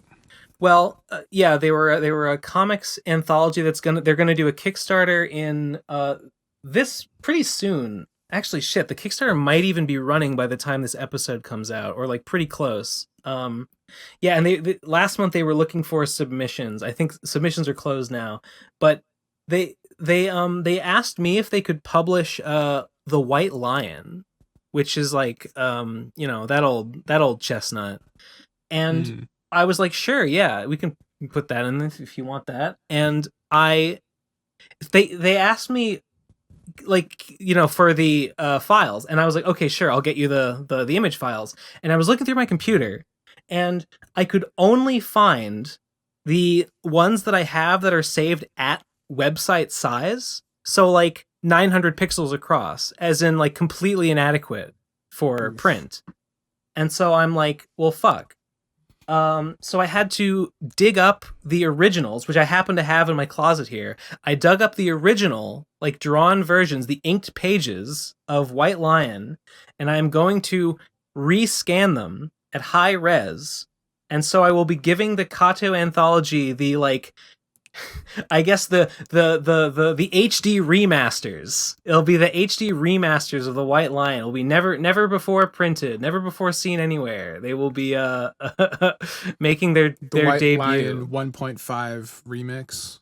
Yes. 386 over 2 pages. X key blade whatever. Yeah. Like that. Yeah, the White Lion remastered. I should make a new like title page. It just says White Lion remastered, just because it's funny. I don't know, maybe, but yes, that's gonna be in that book, and they're gonna do. Yeah, I think they said they're starting the Kickstarter on the 14th, which is only 5 days when we're recording this, and I gotta fucking draw a cover for them. They asked me to draw the cover for that, which I said I would do, and so I must do it soon.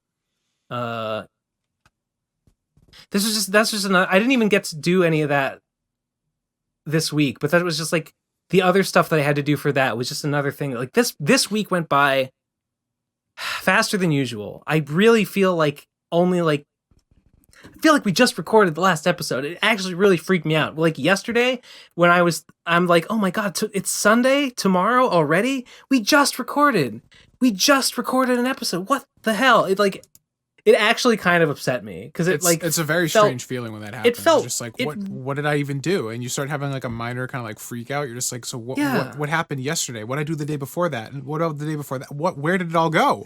Yeah, I got it real bad this week. I got it particularly bad. Yeah. But what can you do? That's life. And they say, every time the older you get, the smaller a fraction of your total experienced time is like your day, like relative perception of time gets faster because like every Yeah. day your total life being alive is longer, so each When day is like you're a fraction smaller.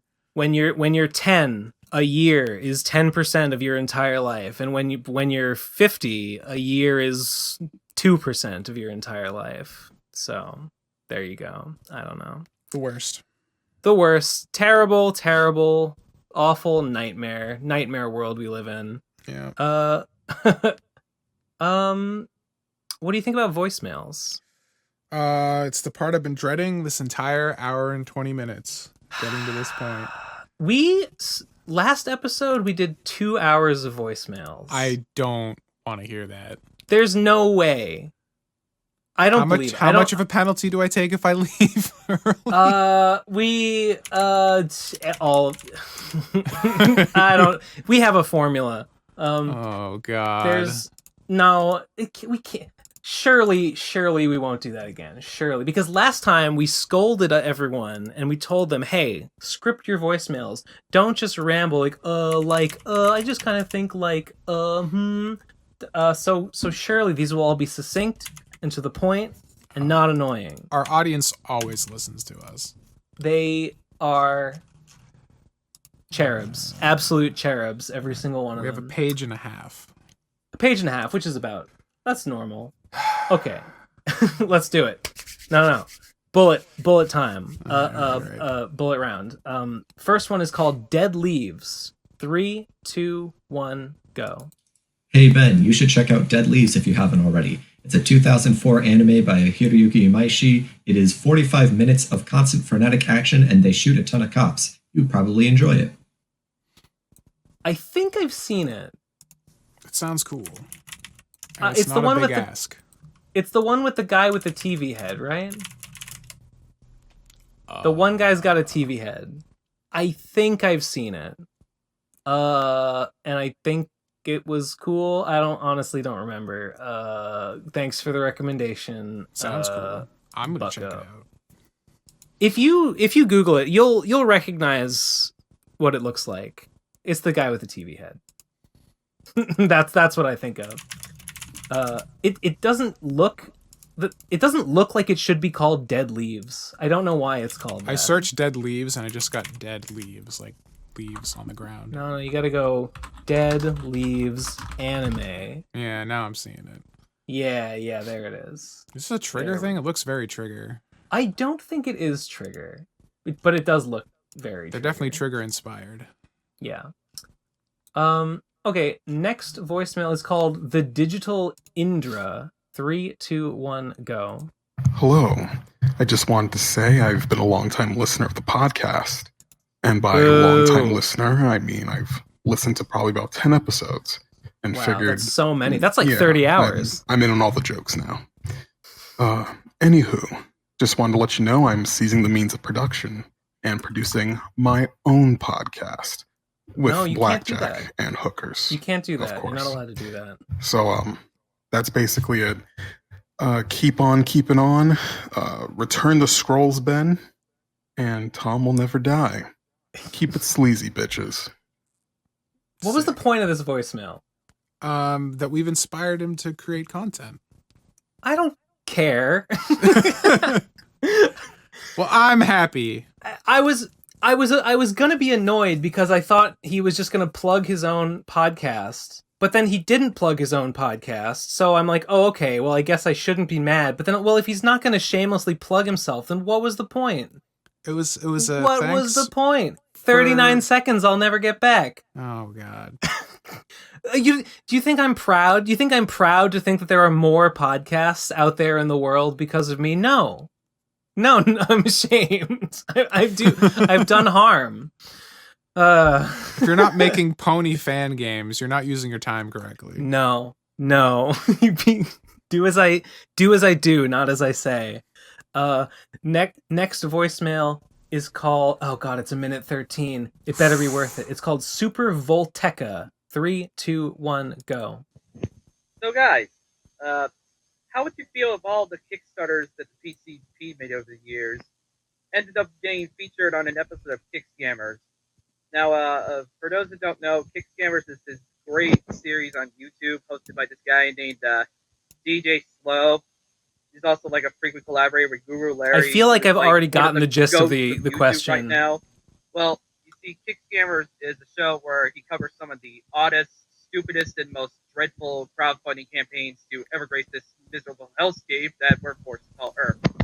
I ask this because, the shit that Trixie has done to both you and the fans, whether it be the BronyCon lecture or those cursed Cleave and the Weed Blu-rays, that would be something for perfect for either an episode about, 5 terrible podcast-related Kickstarters. Or, hell, Trixie herself would be an ideal subject alone when it comes to, I don't know, 5 shitty anime-related Kickstarters, I bet Slow would get a fucking kick out of her messed up history and all the drama and shit. So, yeah, what do you guys think? Okay, he starts the voicemail by saying, how would you feel if all the Kickstarters that the PCP made over the years went on this, Kick Scammers thing, or whatever? Sure. Well, first of all, none of the PCP Kickstarters have failed to deliver on anything, except for, unless you count Radcon 4, but we are still delivering on that. So Yeah. that one is incoming. So none of those qualify. The Trixie stuff, I mean, yeah, Trixie did kind of fail to deliver on some Kickstarter promises. I don't know if it rises to the level of a hilarious scandal or anything. Yeah. I don't know. I mean, I don't know if it. Yeah. I mean, yeah. And then and then he goes off on a tangent about, would be funny because Trixie is weird in other ways, and yeah, true, but not. The Kickstarters are not because of the Kickstarters. The Kickstarters are a small footnote in that history of. I would agree. Yeah, I would agree. Next voicemail, Alaskan Weeb, 3, 2, 1, go. Ben Saint, you ponce, you fool, you rube, you simp for capitalist overlords. The whole reason that you can fire somebody for failing to prevent a shoplifter while also disallowing them from preventing shoplifting in the first place is so that you can discriminate against people who otherwise are perfectly acceptable employees. You can't fire someone for being gay. You can't fire someone for being trans. You can't fire someone for being non-binary, but you can fire them for failing to prevent someone from shoplifting. And that's how you fire people, how you discriminate against those people. That's why that law still remains. Well, I feel like you could fire someone, you could make up any fucking reason you want to fire someone. If they're gay and you just don't like them, yeah, you can't say I'm firing because you're gay, but you can say you're I don't know, you're lazy. You were 5 minutes late today, and you're late. You don't do your duties. You don't get along with you. You could make up whatever fucking reason you want, and yeah, sure, failed to prevent a shoplifter could be one of them, I guess. Yeah, maybe I'm sure in some places it would be a perfectly reasonable.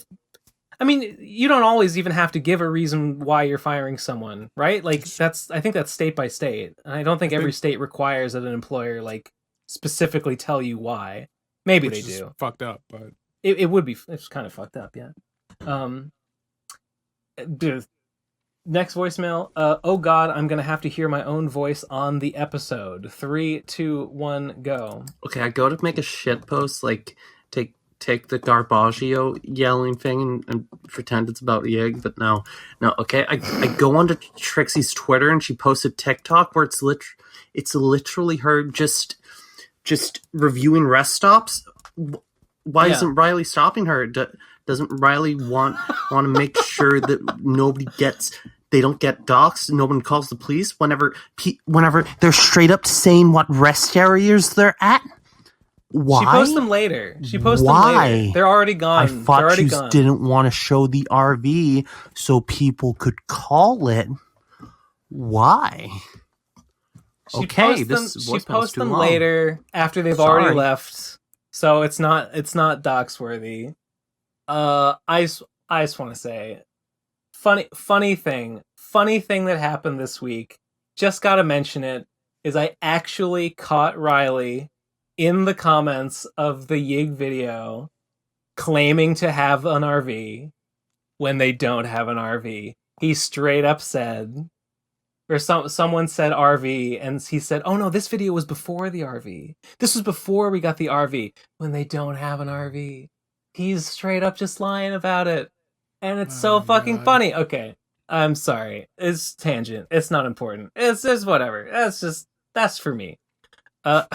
Next voicemail is called "Apologies, Benjamin and Gibb, for 2 in a row. This one's short. Thank you. 3, 2, 1, go." Also, in one of them, she's in a car. She might just be taking the car and then sleeping in the RV, but There's no RV. that would mean the RV exists, and it doesn't. Just saying. There's no RV.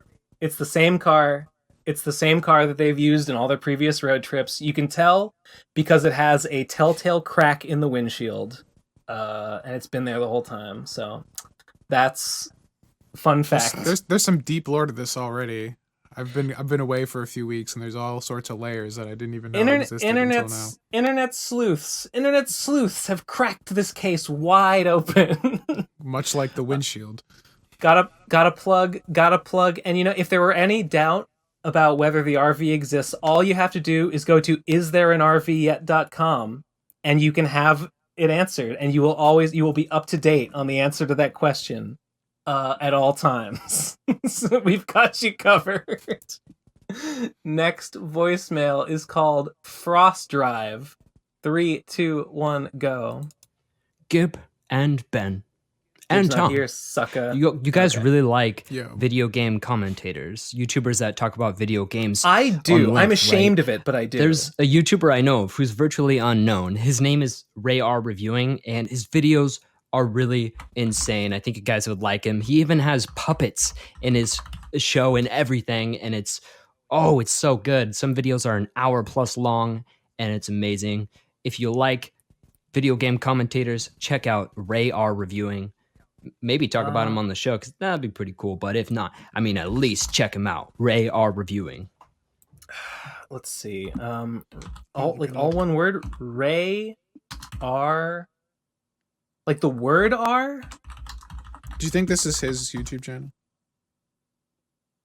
No, I don't think so. Frost Drive has his own YouTube channel. That'd be pretty funny. That'd be a good bit. That'd be a good joke. God fucking Ray. Let's see. Filter by channel. When I search Ray R. Okay, I'm searching Ray and the space, the letter R space reviewing, and the first result is Dame Drops. Is it supposed to be No. like Ray R as an ARE reviewing? I'm searching that. I tried searching for that too, and I didn't get it. Let's see. Oh, Filters, no. channel. I get one called Ray Reviews, and it's a puppet. Ray Reviews Now. That's not it. Maybe no spaces. Yeah, I'm doing no spaces right now. Maybe. Okay, I think I found it. And it's like a guy with like a purple mask. And it's all one word, RAYARE reviewing. 837 subscribers. I don't know, fuck it. I'll give one of these videos a watch later. Why not? I watch enough bullshit. Oh, he's got a real mask. He's got a mask in real. Oh, he's costumed. Oh, he does costumes. Oh, that's nice. Oh, that's good. That's gonna be really cool when it's in my other tab, not being viewed as I just listened to it. But I appreciate the production value regardless. Yeah, of course. Next voicemail is called YoYtuber. 3, 2, 1, go. Also, sorry, I'm not that YouTuber girl. Sorry. Also, please watch Odd also? Taxi. Please watch Odd Taxi. Please, please, Oh. please, please, please, I am please. watching Odd Taxi. Last week, someone, I think the same person, told us to watch Odd Taxi. You've seen it. I think I saw you am. tweeting about it, right? I am watching Odd Taxi. It's very good. I like it Oh a wait, lot. they said like, oh yeah, Odd Taxi is about like a world of animals, and there's like a bear a hippopotamus or something who drives a taxi and there's a murder mystery, and I was like, snore, sounds shit, sounds dumb. No, it's Sounds pretty. bad. It's pretty good. It's pretty Okay. good. It's like a. It's kind of like a slice of life thing, but it's like kind of esoteric in that like the guy drives a taxi, so like That's he's just fine, doing yeah. his job, driving his taxi, and people get in the cab and like have conversation with him, and then they go back out. But all these characters that are coming in and out of his cab are called part of this like bigger interconnected kind of murder mystery thing, and it's some of the storytelling That's kind is of synchronous. interesting. So characters who come into the cab in one episode, you'll get their backstory later and see what brought them to getting into the cab and having that conversation. And there's like some bigger meta narrative with a lot of other characters, and like everything's kind of like coalescing, and like all these characters that seem unrelated to each other kind of cross paths with each other, and like there's a bigger interconnected story that's slowly coming into focus as each episode continues. It's really cool. It feels like okay. there's like a world happening because all these characters are doing things and following their own goals, but it's happenstance that brings them together rather than like a kind of like more blatant kind of like schlocky plot. It's just like they're just doing their own lives, and they're just getting into this cab and talking to this one guy is like the thread that like starts connecting them and like bringing them closer together. It's pretty cool. I recommend it. Okay. All right. I'm listening. I hear you. I feel you. I'm down with this. I'm down with picking up what you're throwing down, dog. Okay. Makes sense. Sounds good. All right. Probably won't watch it, but I don't know. I'll watch the 2-hour YouTube man, but not a 23-minute episode of Autotaxi. Absolutely, because I can fucking draw sprites. I can draw sprites while I listen to YouTube Puppet Man. If only we knew Japanese. I mean, if you gotta watch a show, I don't know. I can't like some bullshit on YouTube. Some guy talking about video games. I can just listen and I don't have to look at it. A show though, like a cartoon, like you gotta watch that. Okay, then if you have to watch it, what's the problem with it not being? You're not going to watch another tab anyway, so just like put aside 20 minutes and watch it. But I don't want to put those 20 minutes aside. I want to make sprites. I want to spend those 20 those 20 Noida minutes for 600 hours. Yes, I want to. Okay. And that's my Noida time. That's my Noida time, and it All right. and I can't sacrifice any of it. Well, I can can't argue listen, with that. I can and I do listen to YouTube Video Game Man while I play Noida. That's like my favorite thing to do. Is those two things at the same time. That's it for me. That's all I need. Playing video games while listening to something. Nah, Yeah. I'm not into that. You don't, I want to get absorbed into the experience. dog. No, that's so fucked up. No, that's what I do. I put on a fucking 2.5 hour. Two and a half hour retrospective on why Pokemon Platinum is better than Pokemon Crystal, and then I play Noida for that long, and then I just set it on autoplay. I guess something like more roguelike like Noida works in that, but I usually play more like linear games that require a bit more active thinking. Yeah, I guess it probably wouldn't work well with like a story driven Active game. thinking's not the right word, because obviously there's a lot of active thinking going on moment to moment in Noida, but like something that's more narratively engaging, I guess. Yeah, if I'm gonna be engaged by a narrative, I don't want some fucking white guy telling me how nostalgic he is for, I don't know, Banjo-Kazooie. Like that's Next voicemail is called Bleach Fan 17. 3, 2, 1, go.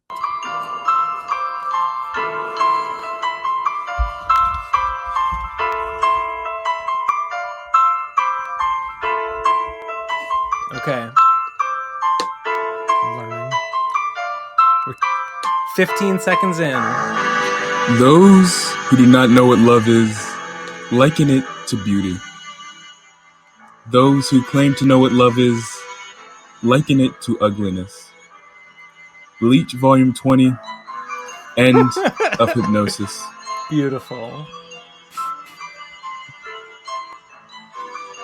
More piano. This would be better if you played the piano yourself, but, you know, we all have to work within our limitations. Yeah. Well, the struggle. But thanks Kubo. Thanks for the wisdom. It's Tite Kubo does Bleach, right? Yeah. Yeah. Oh, I saw. Oh God, I watched a pretty funny video. Hold on. Let me check. Let me check my subscriptions. Oh, who was this fucking? Who was it? It was a video about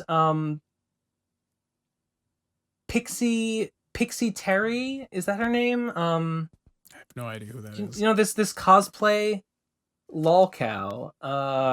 Oh God, no! I have to figure out what the name was.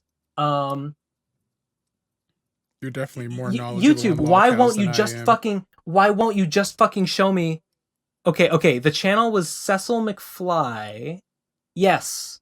Okay, the channel is Cecil McFly. The video was a Pixie Terry story.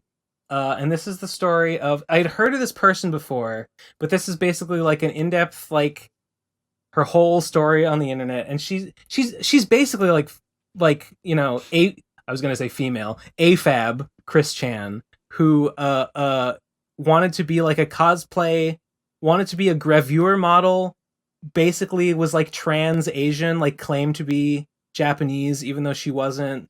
Like what else I guess there was a time when she had kind of like a breakdown, and she like closed all her accounts and went offline for a while because Tite Kubo got married, and like she had always wanted to like be with Tite Kubo. He was her husbando. Yeah, but he got married and she couldn't take it. Good stuff. Jesus good stuff. Christ. Yeah. Okay. Next voicemail is, I think the next one is called Jade, right? Yes. Yes. Okay. 3, 2, 1, go. Hey PCP. How are you doing? Great. That's it. Doing How good. are you doing? Thanks for the voicemail. If only they were all that simple. Yeah, right? The next one is called A Message from Your Gaping Ass. Oh, no. 3, 2, 1, go.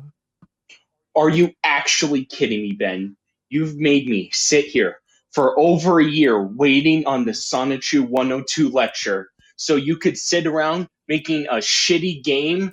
Yes. I can't believe this. That's exactly right. I put all of my faith into you and you betrayed me. I'm so shit. This will not stand. I will fucking fly out there and I will hunt you down, and I swear I'll destroy your kneecaps. Have fun making a video game from a fucking wheelchair, loser. That's like the optimal position to be. Then he can't get up and do other things. All he can do is sit at his computer and finish the game. Making a video game from a wheelchair. Who am I, Tom Oliver? Yeah, Hey-o. seriously. God forbid. Okay. Yeah, I fucking did it. Yeah, I fucking made you wait a year so I could make a shitty And he's video gonna do it game. again. Good job. I will, if I please. Next one, A Message from Your Gaping Ass 2. 3, 2, 1, go. And another thing, you stupid piece of shit. I don't want to hear another thing. I hope you go to hell. Oh. By the way, Gib, I think you're really cool. Okay. She didn't hear you. No. Stupid. I'll take that compliment for myself, though. No. Fuck. All right. Next one is called Conky Kong. 3, 2, 1, go. No more voicemails. And while we're at it, you're right. No more PCP. Agreed. Oh, God. If only we could be free from this curse. Agreed on all counts. Anyway, on to the next voicemail here on the Pro Crastinators podcast. It's A Message from Your Gaping Ass 3. 3, 2, 1, go. So turns out I was wrong. I just played the game. It's actually kind of fucking based. Yeah. I'm sorry, Ben. This will never happen again. I apologize. Better not, bitch. Stay in your fucking lane. Thank you. I'm glad you liked the video game. Stay tuned for the full release. Stay tuned for the full version soon. Ooh. Ew. Ooh woo, you mean? No. Ew. Next voicemail. Based Joker 7. 3, 2, 1, go. You know, some people find themselves waiting for the other shoe to drop. But it didn't happen. I was waiting for the shoe to drop. But you see, no one's ever waiting for the other poo to plop. Why did he echo me? I mean, just to remind me that I said that one time. You know, you gotta have. It's like that grayscale, flashback sequence. I saw it in grayscale. Oh, absolutely. Of course. Absolutely. In slow motion. Mm-hmm. Yeah. Blurry, like shaky. It's like grainy, kind of like superimposed over the negative space of the image. Yep. Yeah. He's painting a picture. Cinematic. Painting a picture. It's beautiful. Textbook. It's textbook. Next voicemail. A message from your gaping ass. 4, 3, 2, 1, go. God damn it, Ben! You and your fucking shitty roundabout ways and loopholes. You just fucking took away all the power I had. How can I rape you if you give me consent, you dumb piece of shit? Oh, yeah. Great. Now what am I supposed to do? Just jack off thinking about raping you? That's no fun. I wanted to actually do it. Now I can't.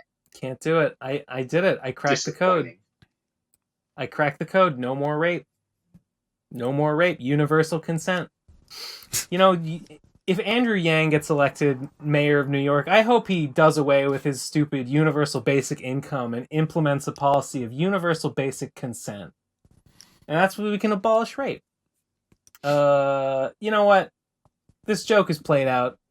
You get it. Haha. Funny stuff. Next one. Audio borked a bit, but anyway, video games. 3, 2, 1, go. Ben talking about his game got me thinking that it would be real cool to do like a PCP game jam or something. It's real easy to set one up on itch.io. You can just set the dates and tweet it out. It could have a theme or restrictions, or it could just be freeform, and then you can do a little stream to play through the games or a special podcast episode where you discuss them, and it would be a fun community event. Even outside of games, I think comic jams or other things like that would be a neat way to engage with the community and help foster people's creativity, because making and discussing art is way more cool than talking about Twitter drama. He's got a point. Actually, my server, some people in there made a channel. One of my mods, Spork, made a channel for doing game jam stuff, and 3 of them, and also one other person who I think is not in my Discord, who I don't know, but 3 of them, Sporktown Heroine, Tayo, and Roxanne Kaiser, they have been making a game, and you know what? I will link a tweet, because like they're actually making it, and it's actually like turning into. I'm like watching it turning into an actual video game on Twitter. Smugly snickering to myself that it started from like a jam sesh or an arrangement agreed upon in my Discord server, which means that I get partial ownership, I get residuals. That's the deal. You signed it when you joined my server. Let's see here. Tayo was tweeting it. Yes, I found it. There it is. Well, as you can see, if you follow the link, yeah, they got this game that they're making where you're like some kind of bat girl and you like skate around on rooftops and you glide on your bat wings and you do stuff. And it's looking good. It's looking cool. So, cool. You might call that a sort of PCP game jam of sorts. They just did it on their own. They just fucking did it. I just realized I posted my picture from like 2 hours ago in the wrong chat because I'm an idiot. Wait, where'd you post yours? In the main. I'll just put it in the place it should be. Oh, the cookie cutters. Yeah, you did. Lol. True. Dumb. Dumb. Eleazar can't see that shit. He's not allowed in the real server. I forgot. Keep him in his walled garden. Next voicemail is, where is it? It's yes, Jackass. Yes, Jackass. 3, 2, 1, go. Hey guys, you want to know what I just realized? It's called self-abuse because if you beat your meat hard enough, your dick starts to cry tears of light. And unlike a battered woman, it can't call the cops on you. Sad. I mean, okay. Duh. You think you tell me that? Oh, you just figured that out. Okay, yeah, great. Thanks for the voicemail, sucker. Next one is called Mumkey Needs a Hug. 3, 2, 1, go. You know what, Ben? I heard you saying you don't know why Mumkey would want to be back on the podcast if not to talk about Trixie.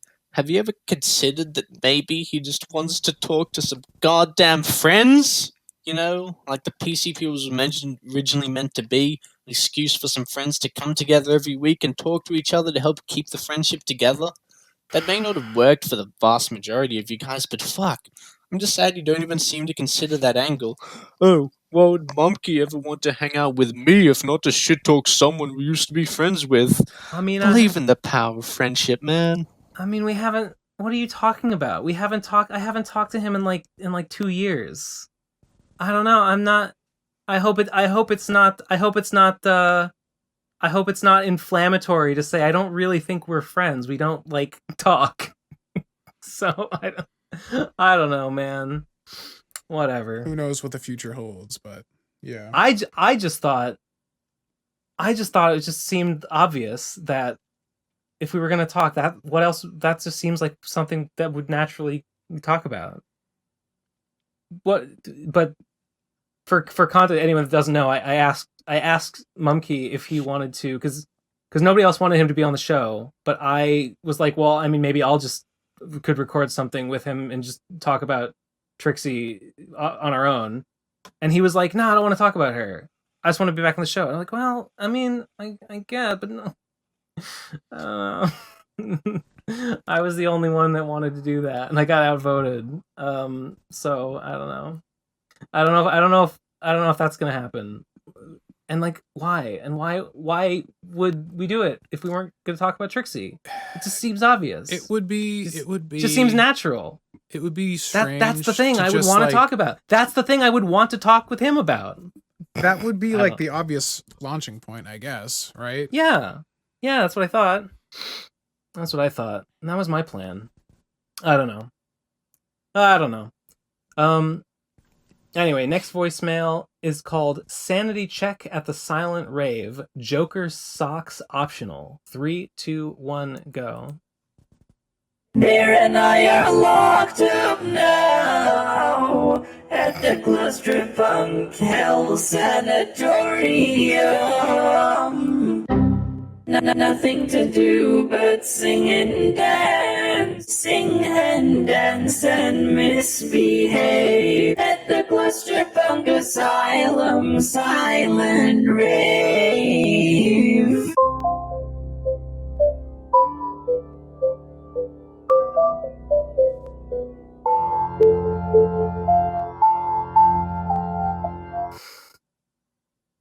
Oh, that ended suddenly. I wasn't expecting it. Feels like it's a transition piece, the next like emotional high point of the arc. Yeah, I feel like the next one starts right where this one cuts off. Yeah. A silent rave. That's the thing where like that's a real thing, right? It's when it's a rave, but like instead of them playing the music, everyone's got their headphones in, right? I believe so. And they're all raving to the music, but like if you don't have your headphones in, you can't hear anything. Yeah, and everyone's dancing just look to like nothing. freaks to the outside. Yeah. I went to a rave once in Poland. It was pretty cool. Okay, next voicemail Sick.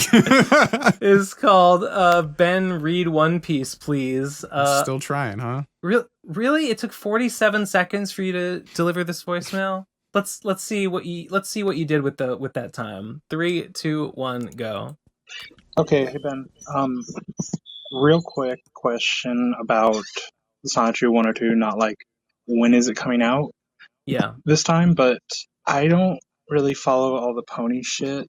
I don't care about it. I'm never gonna care. I think why it's would you need to? fascinating that you guys are so into it, but I don't give a fuck. But what does that have to do with Sonichu 102? Nothing. Can you explain that a little bit? I thought I Or was it did. just like you wanted to get one project done before you do another one? No, Because you made it sound like you had one or two done, and that was content-related reasons before. I feel like I explained this already, but I'll explain it again. Also, go to the dentist like your mommy told you. It's good I for know. you. I have.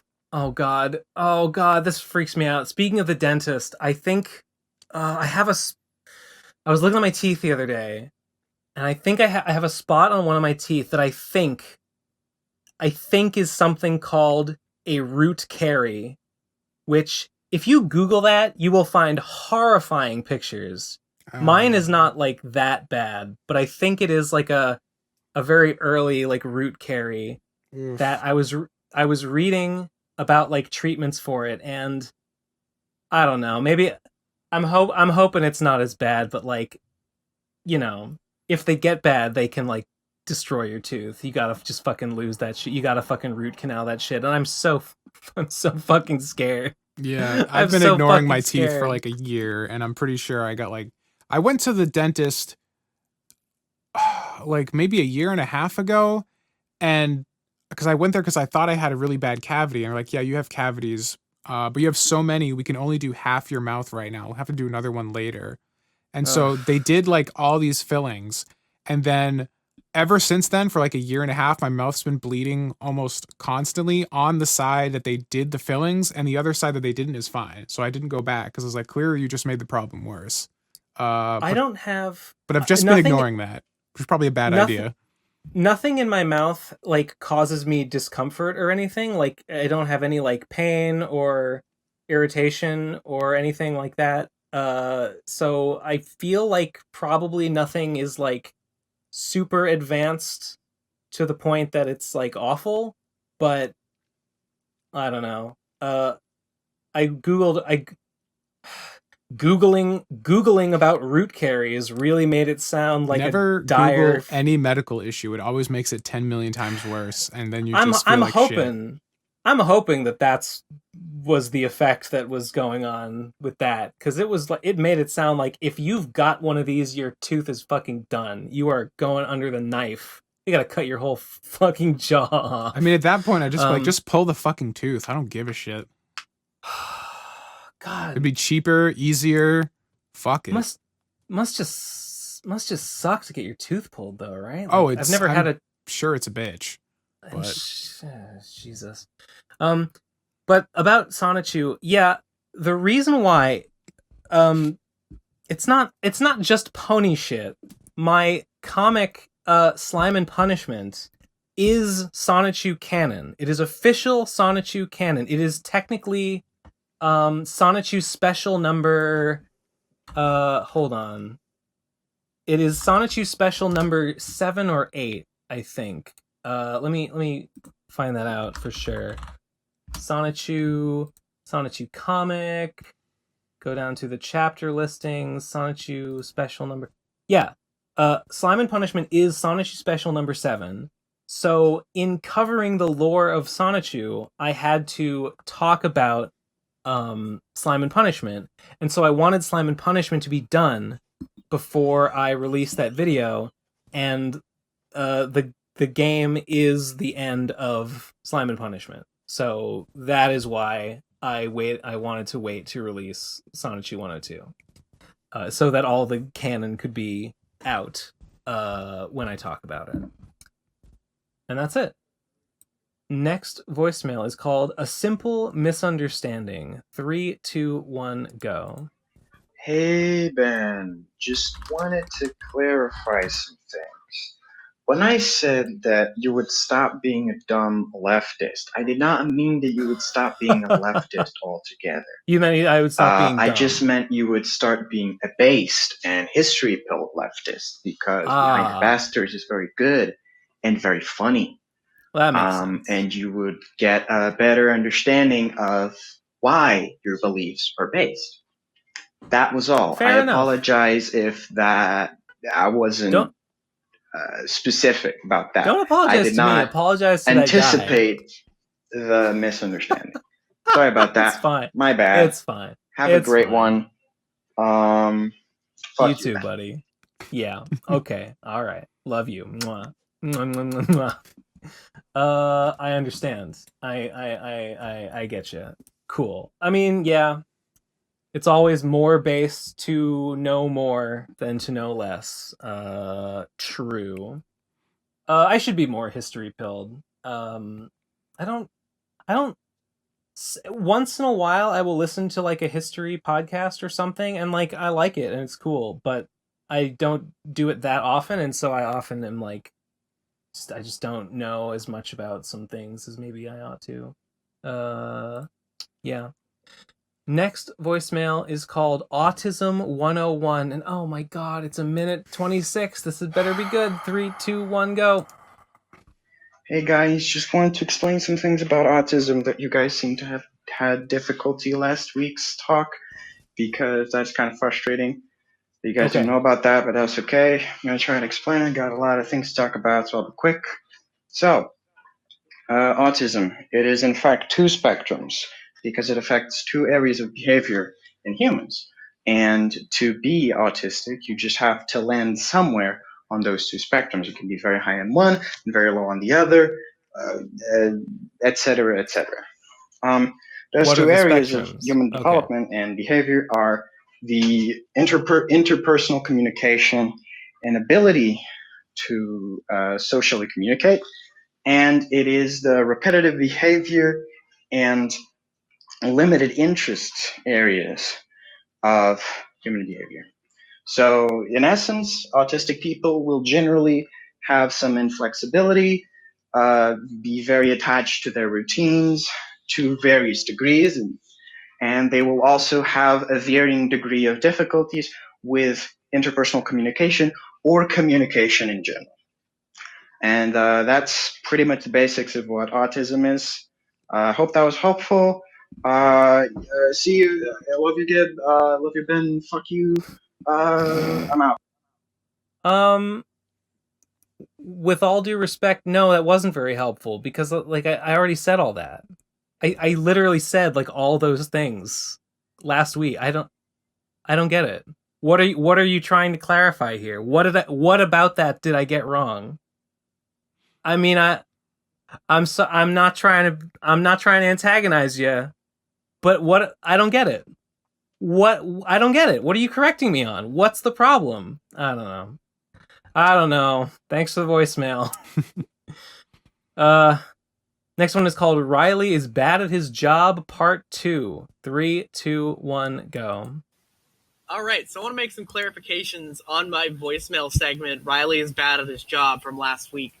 So Go for it. I know that he calls himself a producer and not a promoter. I also wanted to argue that he's bad at promotion, so that's why I said promoter. He's also a terrible producer, because he fucking can't produce an RV. He can't produce sound because his audio sounds like garbage. He can't produce fucking fans because he drives them away every time the smug little dipshit opens his mouth.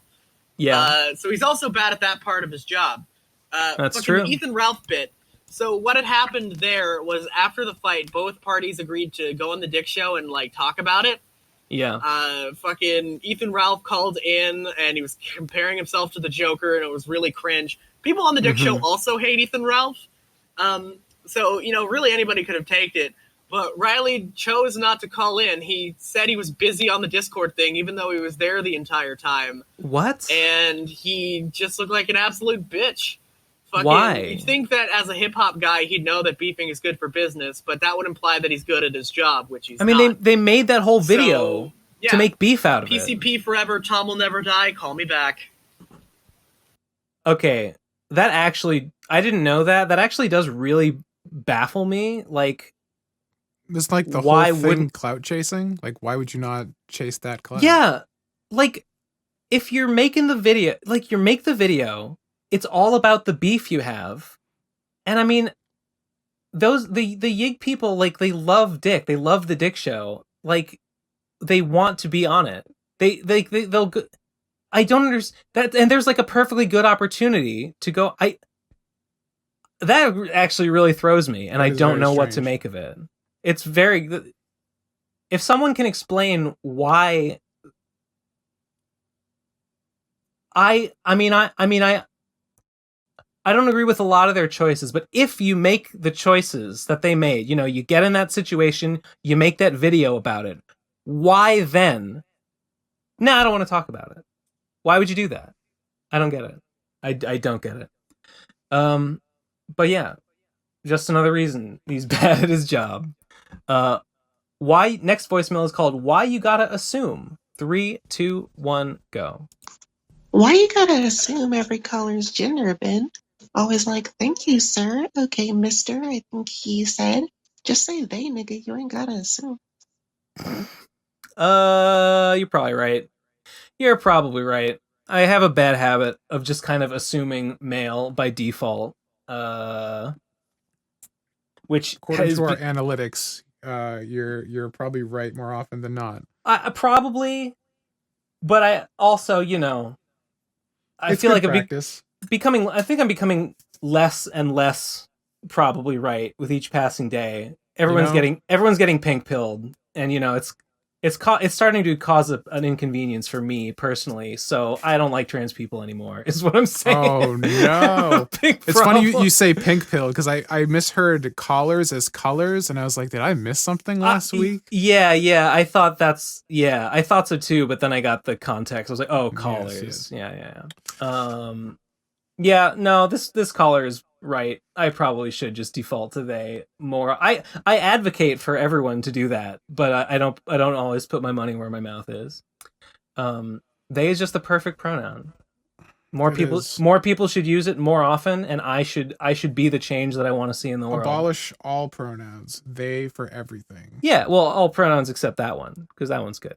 Yeah. I guess you can stay. And I can stay. No, they're treading on thin ice. They're treading on thin ice. Only they for all those. Yeah. Yeah. We is right out. Next voicemail is called "Perpetually 2 weeks behind." 3, 2, 1, go. Hey, I wanted to ask, what's the ideal fame to money ratio? Because if you have a lot of fame, you can get a lot of money, but people will recognize you on the streets, and like your entire life is now a public figure. But if you have no fame, chances are you're not going to get much money. And I think it's very interesting how the different members of the PCP and previous PCP all had like different levels of fame and what they wanted from fame. Like Ben, he is pretty famous, but he's not so famous that like most people would recognize him on the street. I wish I was more even famous. less famous. Like I'm a fan of the PCP, and I don't even think I'd be able to identify him if I saw him outside. But Wait, people who? like I'm assuming you. B, who were very famous, I'm sure they got a lot of money. I think it kind of went to their head, So I'm just curious. I wouldn't even what do you call guys think Trixie is the very famous. optimal level of fame to money Trixie ratio? Trixie at her peak was like approaching like baseline internet fame. At her peak, I mean, she did rarely get recognized in public. Like not often, but it happened. Actually, I mean, I got recognized by a stranger just completely at random, at least like once or twice. Same. So did you? Always the most twice. It was very awkward. Mine was fine. It's just like it was awkward on my part because I was not prepared. It's like bye. I just thought it was awesome. I was like, oh my god, holy shit. Million views, baby. I mean, I just I don't know. I don't like this question because I feel like more of both is always better. Like the optimal mix of the two is just as much of both as I can get, please. I mean, there's definitely a limit for me. I don't want to be like so famous that like when I go outside, like I get recognized left and right. But I think like in the sphere that we're involved in, that's not even an option. Like, I think, like, yeah, you can that's you can have like so 10, remote a 15, 20 possibility. million subscribers or something and still not get recognized when you go outside because like the internet's just like not big enough, you know? So yeah, I mean, fame on the level that it would like interfere with my daily life is like so far away that it like doesn't happen in our pursuits at all. Yeah. So I mean, just if I mean, I guess it would be bad. I guess I would lean a little more towards money, just because if you are very famous but you have no money, like you're still poor. You're still fucked. Yeah. Whereas if you're not famous at all, but you have tons of money, then like you can become famous. This guy implied. Sorry, this person implied. I shouldn't assume gender. It's true. I say that like it's a joke, but I actually mean it sincerely. This person implied that like having more fame implies that you have more money. No. They said having more money implies that you have more fame, and like that's not true at all. You can just like Chris inherit. Chan's pretty famous, doesn't have a ton of money. That's true. Also, like in the verse, you could just inherit a bunch of money. Yeah. Or maybe trust fund. Or maybe you just fucking invested like, $1,000 in Bitcoin in, 2008 or whenever it started, and now you have, fucking 500,000 lying around somewhere, and like you don't have to be famous at all to do that. And once you've got a bunch of money, it's easy to turn that money into more money. And like or turn it into fame. You can buy attention. You can buy attention. So I would probably say money. I would lean towards money cuz like having no fame, having tons of money can solve all your problems. Having tons of fame doesn't necessarily solve every problem that you will face as a result of having no money. Yeah. So okay. Satisfactorily answered. Next one is called It's All Downhill from 6, She, Her. 3, 2, 1, go. I recently rewatched the Final Fantasy lecture. Still a pretty good watch, even though it's mainly just Wikipedia plot summaries of all the games and That's nothing like my about least the favorite gameplay one. really. And Gotta what be makes them honest, good it's as like my video least favorite games. one. But Ben, you had mentioned that Final Fantasy VI is your favorite, which is based as I fuck, did. and I agree it is Mentioned the it best this one. episode. Everyone said in it the again. PCP seems to generally stand 7, but you know where it's at. Who's your favorite party member? Cool. My favorite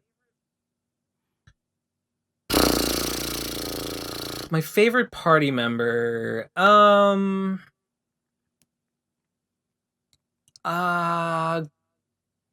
I don't fucking know. I don't know. I feel like maybe I'm drawn to 6. Honestly, maybe a little bit out of a contrarian urge to be like, 7's not that great. 6 is where it's really at. But at the same time, I genuinely had moments in 6 that like were really good. And I mean, 7's got great moments too. But like the part where you catch the fish for Sid, it's like that part's great. The opera house is so like cheesy. It's a little like goofy, but like, whatever. If you just let yourself enjoy it, it's like it's fun. It's a fun time. I don't know. I don't know if I mean it's been a while since I played. I like Sabin. I like Sabin's like fighting commands for his special moves. I think that's pretty cool. I don't know. I don't know. They're all kind of they're like mechanically all pretty similar to each other. Story-wise, I guess I like oh my god, is it Cyrus? Is Cyrus the knight that you pick up like later in the game? I think he's a pretty cool guy. I don't know. None of the characters really have like a ton of none of the characters in 6 have like a ton of like development. Like they don't have as much as they get in 7. Like on that level, I think like 7's got better characters. Whatever. Sorry, I feel like this is a 6 aficionado. He might be disappointed with my inability to articulate like my preferences about it. But it's been a long time. Fucking up your brain. I'm fucking up my brand right now. my 6 loving brand. Next voicemail is called Our Pal Doug. 3, 2, 1, go. Just to give you guys an excuse to talk about Nostalgia Critic again. I have the Nice. weird distinction of having seen Doug Walker in person twice before ever having seen his content. Both at the same Walgreens, so he must live near me. The third time I saw him, I'd actually seen some of his videos, and it was at the Galloping Ghost Arcade. And I remember, like, it was so interesting because the first time I was like, ooh, it's like, it was all exciting. It was like, it was the internet man. Look at that. He's like internet famous. I'd never seen one of his videos. So I was all like, ooh, interesting. The third time I met him, I had seen his videos and I fucking hate them. And it was a completely different experience where I was like, oh, there he is. Look at him. Look at that goblin. I don't know. I just think it's fucking funny. How do you remember that you saw him twice before you knew who he was? I would assume you knew his face, but didn't see his content. Like, just like, oh, I know that's someone from the internet. I've seen like screenshots or people talk about them on social media or whatever, but I've just never watched the content. Oh, like he knew who Doug Walker was, just hadn't seen his videos. Right. Oh, yeah, that could be it. I was thinking that maybe this was just like a person that like you knew from around town. And maybe why like is this guy walking around with like a loose fitting tie and like a weird hat? And that was what keyed him in to getting interest in him. It's like this guy must have a story. I gotta hire a private eye to figure this guy out, and then you find out he's the head of a fucking global monolith of internet criticism. He's started a revolution. He's that guy with the glasses. He's that guy. He's the guy with the glasses. We have one more voicemail, and it is called Autism 102. Oh no. I hope it's better than the last one. 3, 2, 1, go. Hey gang, just wanted to explain a couple more things about autism before I left you guys alone. It's very hard for autistic people and non-autistic people to empathize with each other because our brains work in very, very different ways, like fundamentally. And since, when you try to like discern motivations or intentions but I thought it was from a an spectrum. autistic person, 2 spectrums. it's very hard because you don't have the same framework that led them to those decisions. I don't understand. Now, I'm not trying to defend Trixie or anything. I'm just, it's hard. It's hard. I've dealt with this she's not my autistic. entire life. She's because not people just fucking don't- autistic. Like I Oh my make a God. decision, I think about something, and that people like a look point at me of like, contention "Why the fuck are you on the doing that?" previous It's like, episode? well, it's Yeah, the kinda. logical step. Oh, okay. What? And so it's kind of hard to really I know don't think anybody would if, seriously if think Trixie's when actually someone's autistic, what's going right? on in their head. She does, or It's, she said it. it's It's not even impossible it's not even clear what most she of the thinks. So yeah, try not to, ascribe intentions and shit. It's kind of leads to bad stuff. What the fuck is this All guy right, talking about? That's what I want to say. I'm I- sorry. I'm sorry. Am I speaking out of turn? But I'm annoyed. This is I don't- annoying. I Like, don't what have are the you? What are you? context, so I'm What are you not- talking about? Like, what the fuck are you talking about? Don't ascribe intentions to things that someone with autism has, because non-autistic people and autistic people just can't empathize with each other. So I don't know. I get okay. I think the point is like an autistic person operates with a different mental framework. So like you parsing Sure. their actions is not necessarily what they were coming at it from, but like that extends to people in general, right? Like everybody Yeah. kind of processes things in their own way, and like it's easy to misunderstand intention. Oh god, like, okay, autism is 2 spectrums. So are you, I mean, two people can be at different points on the spectrum, but still like share some things in common, right? Because two people exist on, on points along this well-defined spectrum. They're not polar opposites of one another. They are all arranged along this linear continuum. So it's not like there's nothing in common. It's not like there's no understanding that can be. I don't really know to what extent. I don't. First of all, okay.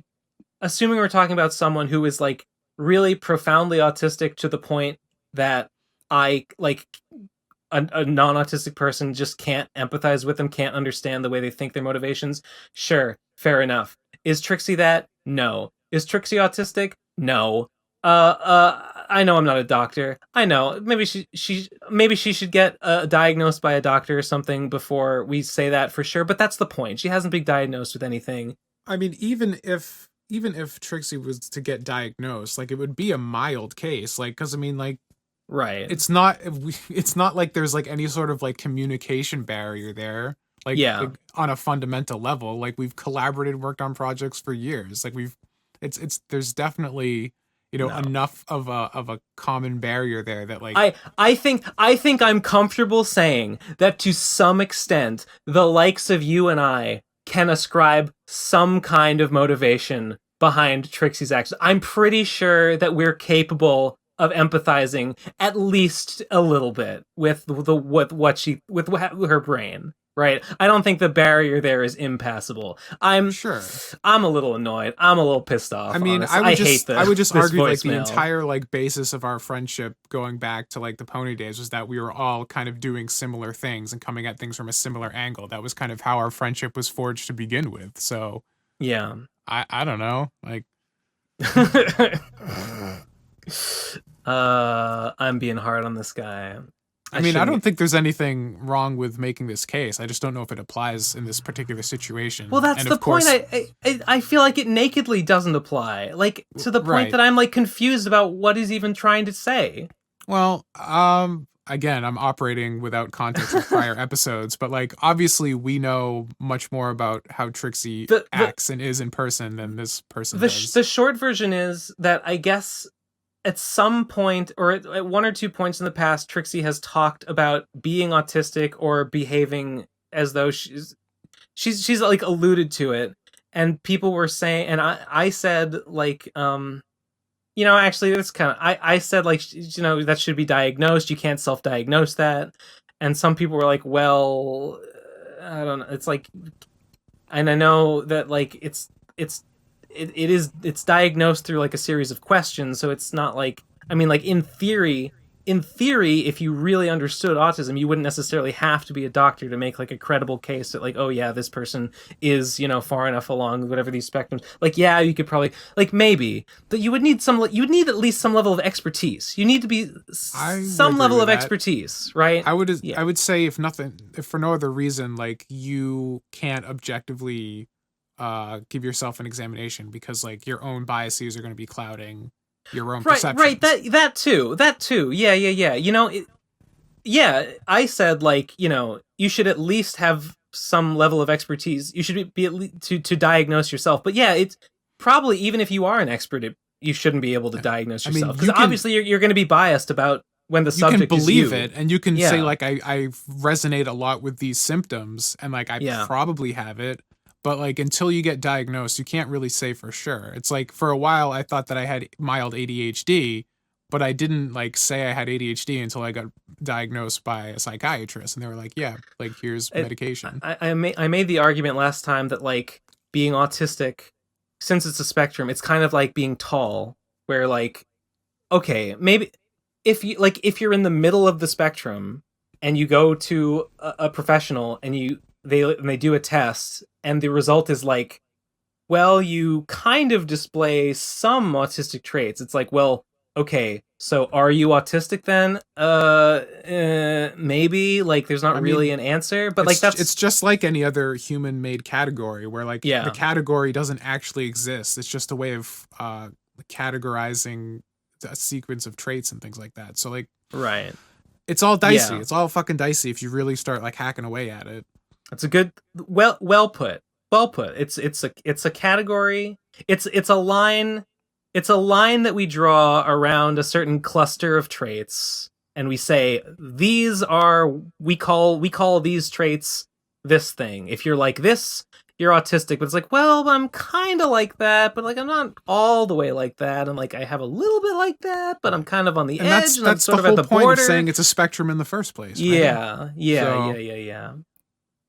True. But like, I don't know. What are we even talking about? What was the question? I'm damn. I don't like this note. I don't like this as a note to go out on. Shit. Somebody send in a new voicemail. F5. Maybe someone left a voicemail. No. I'm refreshing, but there's nothing. Fuck it. Fuck it. Whatever. You know what? So what? This episode sucks. We make these every week. They'll come back to the trough for more slop next time, and then we can make up for it. This is what happens when there's no give. The episode just sucks. The episode just sucks, and everyone hates it. F's in the chat for Gib. She wasn't feeling good.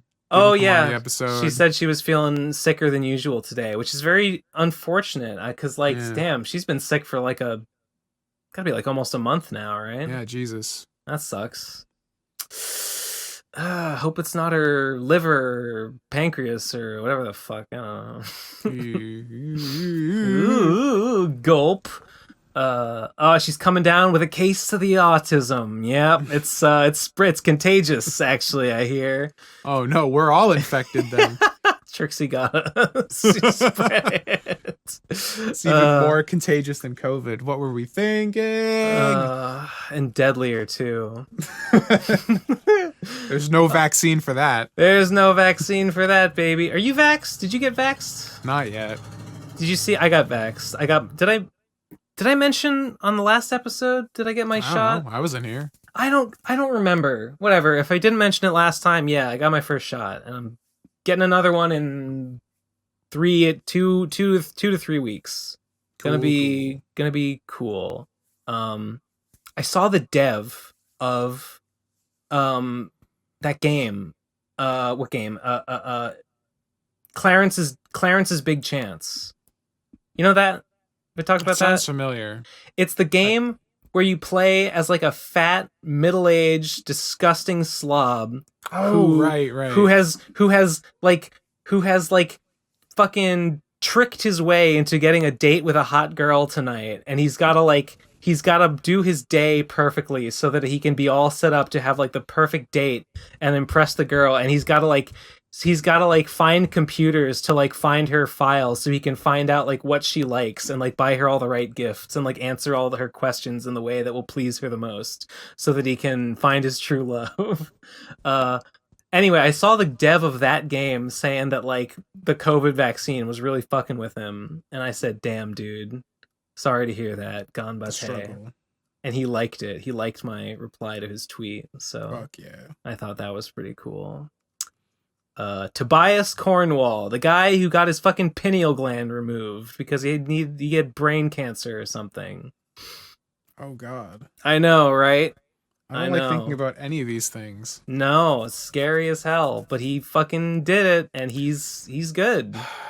He's good now. I kind of hope that we're young enough that maybe by like 2050, when we're like getting old, we'll finally have like artificial organ cloning. So maybe our bodies won't completely break down.